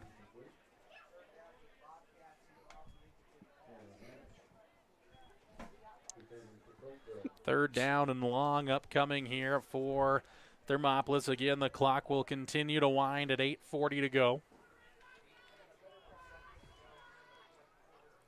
4-down territory for the Cats, just looking for that score as the Panthers will get a player off late there as that was Moyes going to the sideline. Now have 11 on the field. Twins left and right for Gavin Shumway. Quick snap here, going to look for Farrell. Have him now, trying to pick up a block. Bounces outside, has some room. Pacey forward. Now he's into the open field. Bowling over Panthers at the Panther 40-yard line all the way down to the 30. Well, see if they mark it about the 35-yard line. Maybe where they have that one marked, 34. So a 29-yard pickup that time for Rody Farrell. And the flag's going to be picked up. There was no flag on the play with the laundry on the field. I think there was an inadvertent flag on the deck. Where'd they have that ball started at? 37-yard line, and it's down to the 34. So by my count, it was a 29-yard pickup. There you go. That was without my calculator app. There you go. And now we're on the positive side of the rushing. Hey, there you go. On the stat sheet. We will look for any positive we can get right now, Kevin, as the Cats are just looking for the end zone. Farrell moves in motion now here to the near side to set up a trips look to the near side for Gavin Shumway as it's a 5-wide set. Shumway throws it. Has Delmonico Dukes through the hands of Del Dukes that time, who had nothing but green pastures ahead to the end zone, but that one had a lot of pepper on it from Shumway. Little high, little outside. If you want to talk baseball terms, a little high and outside, and all Dell could really do is get his fingertips on it. And yeah, a little Ricky Vaughn there. Yeah. Little Ricky Vaughn, the wild high thing. And outside. There you go. Ball 16. There you go. Tonight, Gavin's going to want to forget when you talk about completion percentage tonight. Yeah, compared to the rest of the season, the way Gavin's been throwing, this one's been a little tougher. Cokeville, maybe the team that scouted them the best on that offensive side, and now all of a sudden 5 free yards. A little offside penalty, a little neutral zone infraction. So good hard count again by Gavin. Feel like, you know what, that's also another positive. Feel like we've gotten about one of those a game, so I was glad we could knock that off the checklist as well for Thermopolis. But right now, just trying to get on this scoreboard. This is kind of a callback to that Tongue River game. Just looking to try to run something offensively, find a big play, get into the end zone. Shumway and Farrell in the backfield. Farrell gets a pitch to the outside, going to try to use the speed to get past the Panther defense and runs over Dayton at the end of it, leaves him on the deck ahead to the 33-yard line. Give him 9. Actually, no, they have it. Sorry, it's well inside of that. It's at the 24, is that 23-yard line? Saw the 30 down there, and that's where I went. 24, I think. Yeah, so sitting at the 23 is the first down. Yeah, 24-yard line, first down at the 23. Shumway and Farrell in the backfield again, twins left and right. Half the fourth quarter left to play, 5:55 to go, fourth quarter, Pinnacle Bank scoreboard. Give it for Farrell. He'll go downhill, split the defenders, ran over a man at the very end of that as Farrell's at least dealing damage here late as he goes inside the 20 down to about the 17-yard line, so a 6-yard pickup that time. And again, starting to see a couple of different players out there for Cokeville, so kind of seeing some of those younger players getting some action here for Coach Linford and the Panthers as the Cats continue to march ahead. Younger Hatch comes in out there on the freshman, Ammon Hatch. Ammon Hatch all out 115 pounds of him. Oh, motion weird there quickly as Farrell goes to the outside right. Shumway looking for time, has Dell Dukes, but jumping that route there was Dayton. Nearly came up with that interception as just snuck underneath Dukes on that little slant route there. Second down and 10 now.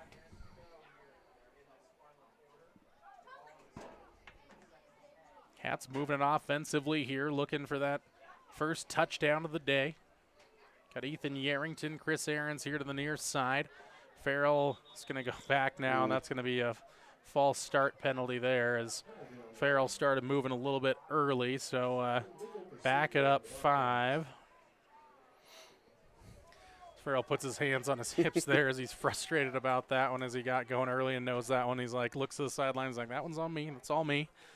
Again, that's 2 false starts in the game, and I really think it might be only the 2 or maybe the 3 we've seen all season.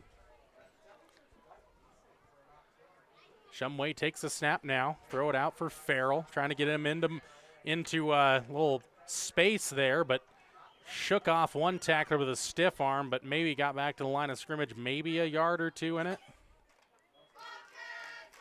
Yeah, he threw 2 stiff arms, I think, out there. Looks like they're going to say, yeah, maybe a yard there. A little lateral pass there. Yep, third down and 14. First down at about the 7-yard line if they can get there.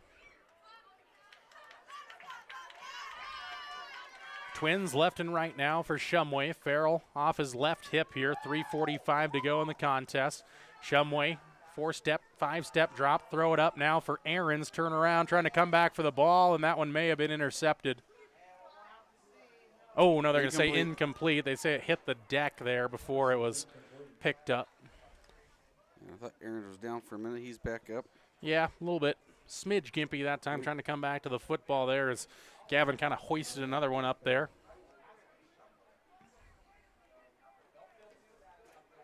The middle of the field's just been a lot more clogged up for Gavin. He's had a lot of those kind of shorter routes he's been completing all season, but Cokeville's been able to bring pressure pretty much with 4, so they've been able to drop back one of those linebackers that kind of fakes on some of that pressure, then kind of sits back in a spy position. It's kind of turned into a few turnovers for the Cats, but right now it's 4th and 14. Cats going to try to pick up a big 4th down here is Shumway. Now he's going to throw it up. This is just a 50-50 ball for Del Dukes, and on the outside can't come up with it there as it'll be a turnover on downs for Thermopolis, and with the running clock, that's probably going to do it on the scoring opportunities for Thermopolis. So it looks like they're going to be shut out here at home, and they'll get ready as the is there going to be a timeout taken? It is. Timeout going to be taken by the Bobcats. 49-0. Stick around for the culmination of this one. Remember, the Click It or Ticket post-game show comes up at the culmination of this one. We'll have a full-time look at the stats. We'll also have a talk with head coach Matt McPhee. We'll get our storyteller player of the game, and then we'll prep you for next week's regular season finale against the Lovell Bulldogs. This is Bobcat football on the Wind River Radio Network. I'm Travis Winger. I'm a financial advisor with Edward Jones, and we do, I pride myself on helping people with financial planning, achieving whatever goals are most important to them. The most valuable thing you have when it comes to planning for your future is time. The sooner you start and the more detailed your plan is, the better chance of success you have. First-timers are my favorite people to work with because they're hungry to learn, and coming to see me doesn't cost anything. I don't charge for appointments, I don't charge for anything. Come in, talk to me, and all you'll leave with is a little bit more knowledge than you came in with. Edward Jones financial advisor Travis Winger, 435 Arapahoe Street, Thermopolis. Who is that? Back to live action now as Cokeville trying to run forward. Looks like that was number 25, Brody Dean, I believe, with the attempt that time. So now a full switch of the starters here for Cokeville as we'll see mass changes. So going to be a lot of new names here for Cokeville.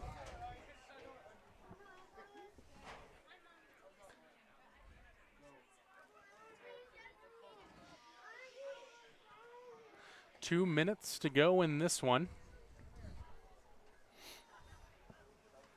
Snap here for the Panthers. Running to the outside was Kason Walker. Picked up about 5 yards there, 6 yards on that play. So 3rd down and 4 upcoming again with a little more than a minute and a half to play here. Panthers don't have to be in a hurry. Looks like Walker under center. He'll hand it off now to the inside, and picking up a 1st down, I believe there is number 45, Hudson Hemmerich. So Hemmerich with the 1st down, the 107-pound freshman there with found a gap and picked up a 1st down of about 8 yards there. They're going to make me update my stat sheet. Here we go. 60 seconds to go. Remember, we'll have our one-eyed look at the stat storyteller player of the game and a talk with the head man in charge as a big swallow-up play in the backfield there by Chris Ahrens as he'll bury the freshman that time for a loss of about 3 or 4 yards there that time. So good play by Chris Ahrens. And again, the Panthers will just have to run one more play here, possibly a kneel down. We'll see what they decide to do. If they try to just put it into play, they will with the 3-back set now. Handoff here, going to the outside and slung down again, I believe. Not sure who picked up that tackle. Brody Dean. I think Dean had the carry that time. And Kevin, that's going to probably do it unless Cokeville tries to get off one more play because they have the young kids in. Looks like head coach Linford just going to try to get them one more snap in their varsity careers as there's just 10 seconds left to play. Sets the offense and now just taking a knee, and that will do it. Final score from Leroy Hayes Field. Cokeville Panthers 49, Thermopolis Bobcats 0. Click It or Ticket post-game show your way next on the Wind River Radio Network. Here in Wyoming, we live by the spirit of the Wild West. Now where the sun's a little brighter, where the snows that fall are a trifle whiter, where the bonds of home are a wee bit tighter, that's where the West begins.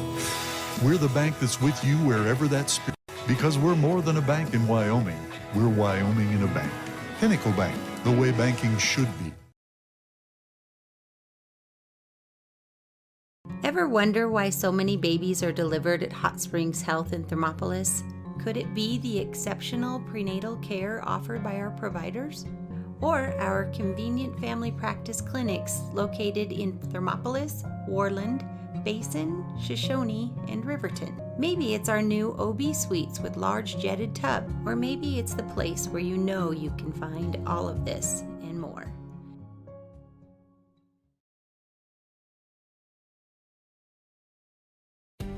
For a place to relax, sip on your favorite specialty lattes or tea, and find the best gifts for any occasion, Storyteller is the place for you. Books brimming with compelling stories, gifts for the kids like Legos and coloring projects, and something for your family and friends like hats, jewelry, or a bag of award-winning Mountain Air roasted jackrabbit java. To learn more, visit StorytellerYO.com or swing by at 524 Broadway in Thermopolis. Gotchi Rehabilitation and Wellness knows what it means to be on top of your game. For over 60 years, Gotchi has led the field in providing physical therapy, occupational therapy, and wellness in Thermopolis and their facilities in Worland, Basin, Powell, Cody, and Shoshone. Whether you're recovering from an injury, deconditioned, post-stroke, or just looking to take control of your health, you'll find years of dedicated experience paired with personal care at Gotchi Rehabilitation and Wellness. Learn more at gotchi.org.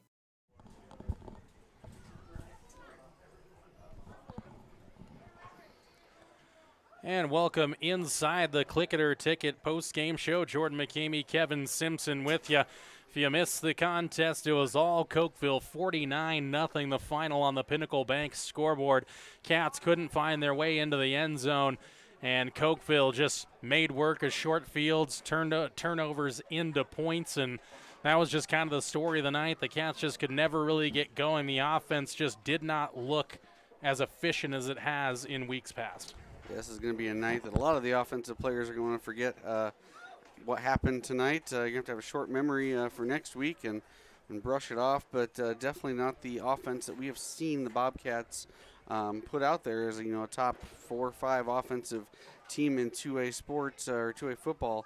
If you look at some of the stats and just not what we've seen out of the Bobcats, and really defensively, Bobcats were kind of had their back up against the wall the whole game with short fields and everything like that, and it was just too much for the Bobcats to overcome.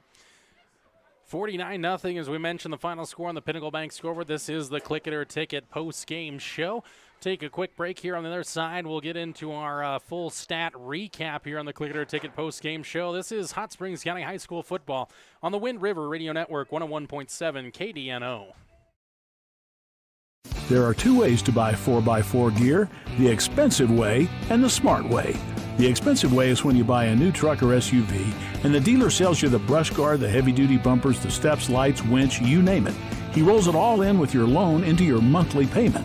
But here's the smart way. Shop at Wyoming 4x4, where you get expert advice from Dan, quality gear, professional installation, all for a whole lot less than you'd spend at a car dealer. Wyoming 4x4 on North Federal in Riverton.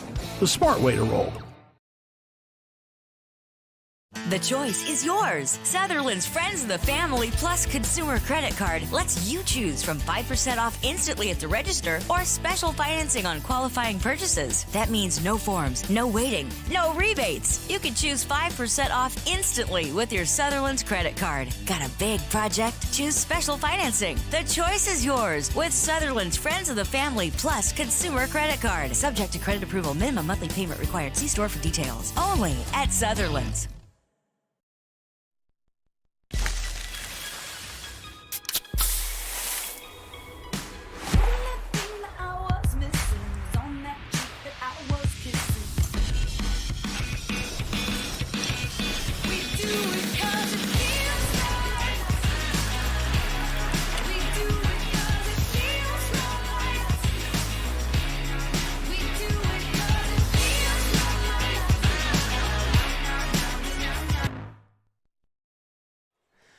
And we're back live inside the Click It or Ticket post-game show on the Wind River Radio Network, 101.7 KDNO, live video and audio streaming at YouTube via yotoday.com. It's time to take a look at our full game stats, and to get into that, we'll turn it over to our color man, Kevin Simpson.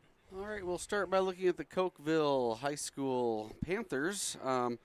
Landon Walker is your quarterback tonight, and he goes for 15 rushing attempts for 61 yards, 2 touchdowns, a fumble,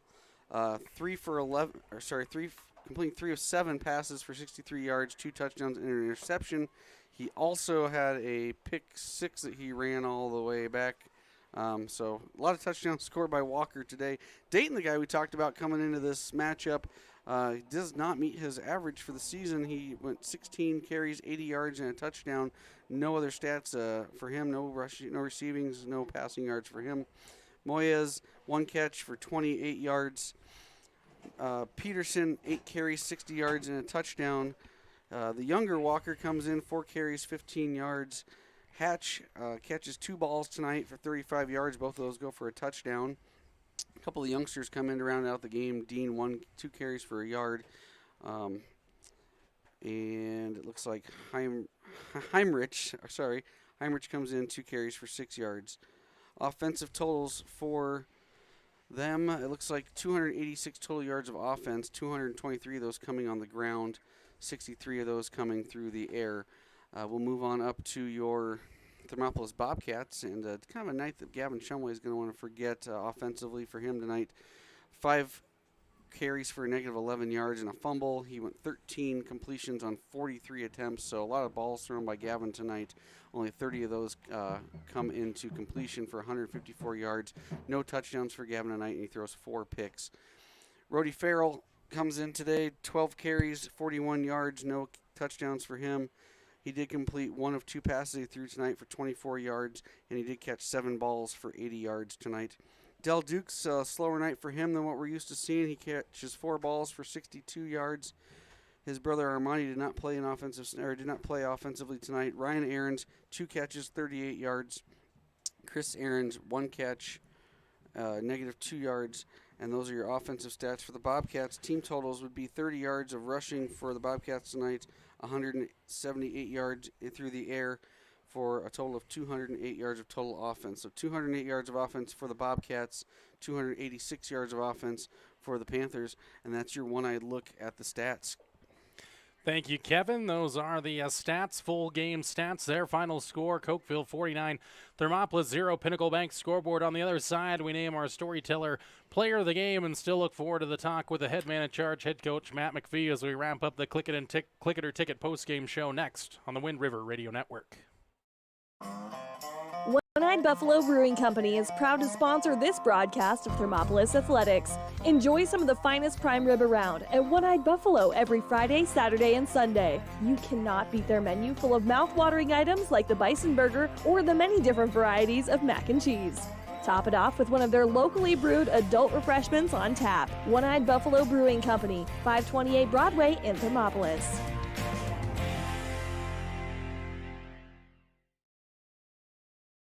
Thermopolis Hardware and Mercantile is a proud supporter of Bobcats Athletics. There's so much more than a hardware store. You'll find Ashley furniture and decor perfect for your home. There's a great toy selection, as well as tools, kitchen items, grills, and a garden section. That means there's something for everyone at Thermopolis Hardware. Don't forget to check out their variety of custom cabinets, window shading, and flooring. Hi, I'm Karen with Thermopolis Hardware. Buy local, be local. Go Bobcats! 7 Lazy S Cafe and Bar in Thermopolis invites you to try the best breakfast in Wyoming. Try some of the hit dishes like the biscuits and gravy, the chicken fried steak, and the huevos rancheros. If it translates to ranch eggs, you know it'll be good. Try over 20 breakfast items on the menu. Find the kind of cooking that keeps you wanting more at 109 South 6th Street in Thermopolis. 7 Lazy S Cafe and Bar. Open Friday through Tuesday, 6 a.m. to 2 p.m. and for dinner, 4:30 to 9 p.m. And welcome back inside the Click It or Ticket post-game show. Jordan McGamey, Kevin Simpson with you. Kevin, we talked about a little bit. It's always on these games, you have to kind of try to find the positives when you can. And we look at our storyteller player of the game. We talked it over a little bit, and I think when we look at the stats and some of the positive yardage out there and some of the effort really is what you look at. And I don't know that we can go anywhere else besides Rody Farrell. Yeah, we're going to go ahead and give Rody Farrell the storyteller player of the game. He rushed the ball 12 times, only 41 yards. It was really tough sledding for him in that first half. Did complete one pass. One of them was on a fake punt, and chipped in for 7 receptions, 80 yards, and he was out there still at the end of the game laying some wood out there on the defensive side. So we'll give Rody Farrell our storyteller player of the game. Well, that's our player of the game there, Rody Farrell, and now joined by the head man in charge, head coach Matt McVie, joining us here on the Click It or Ticket postgame show. Coach, just one of those games where just nothing seemed to go right for you and your Bobcats. Yeah, 49-0. I thought the boys I thought we came out and played decent, in the beginning. I say decent, I don't know. I mean, we battled with them. It didn't look like a David and Goliath thing. And, obviously we've got some depth issues this week in particular. But, had some unfortunate calls, got a touchdown taken away. Football, as in life, is such a game of momentum. And, you had a chance to answer and give the boys some life. And, when you're playing basically 11, 12, 13 kids, the juice is hard to find, and what I mean is, just the enthusiasm and so yeah, we had some adversity, and then, we continued to find it, but it's one of those nights. And it looked like Cokeville had kind of scouted out what the Cats do, but it looked like you kept trying to adapt throughout that first half and even into the second half. Was it kind of a situation where you had to keep trying to adapt to what they were doing defensively out there with the Panthers? Yeah, I mean, they've got, credit them. We just talked about it as a staff, and, Cokeville's got some pretty athletic kids. They came to play. I mean, we felt pretty good about our plan going into it, and, we had a tough time getting guys in space. And, the plays that we've been making in the last few weeks, offensively, we didn't make. Whether some of it was just accuracy, some of it was, I really credit a lot of it to Cokeville. I mean, their kids came in and they understood what we were trying to do. Not that, we're predictable, but at the same time, we throw the football around, and I mean, there's two ways to go. There's east, west, north, south. We try to throw the ball down the field, and they defended Dell pretty well tonight, Dukes, and, he had a couple plays, but certainly didn't give us, or we were unable to connect like we have in the past, and we just tried to get the ball out in space, but, just to credit Cokeville. I don't want to sit here and I'm not going to sit here and have you bash officials or anything like that. I just have a couple clarifying questions. We up here in the broadcast booth didn't get the explanations for, so maybe you can give us some insight to that. The one we really were kind of confused about was you guys came out and executed that onside kick, which was actually pretty cool to see that. I mean, you launched the ball probably 20 yards up in the air. It comes down. It looks like Rody Farrell possesses it, and then somehow they call a penalty on the Bobcats or whatever, and then they mark off 15 yards and give Cokeville the possession. What was the explanation you got down there? Because we couldn't quite figure it out up here.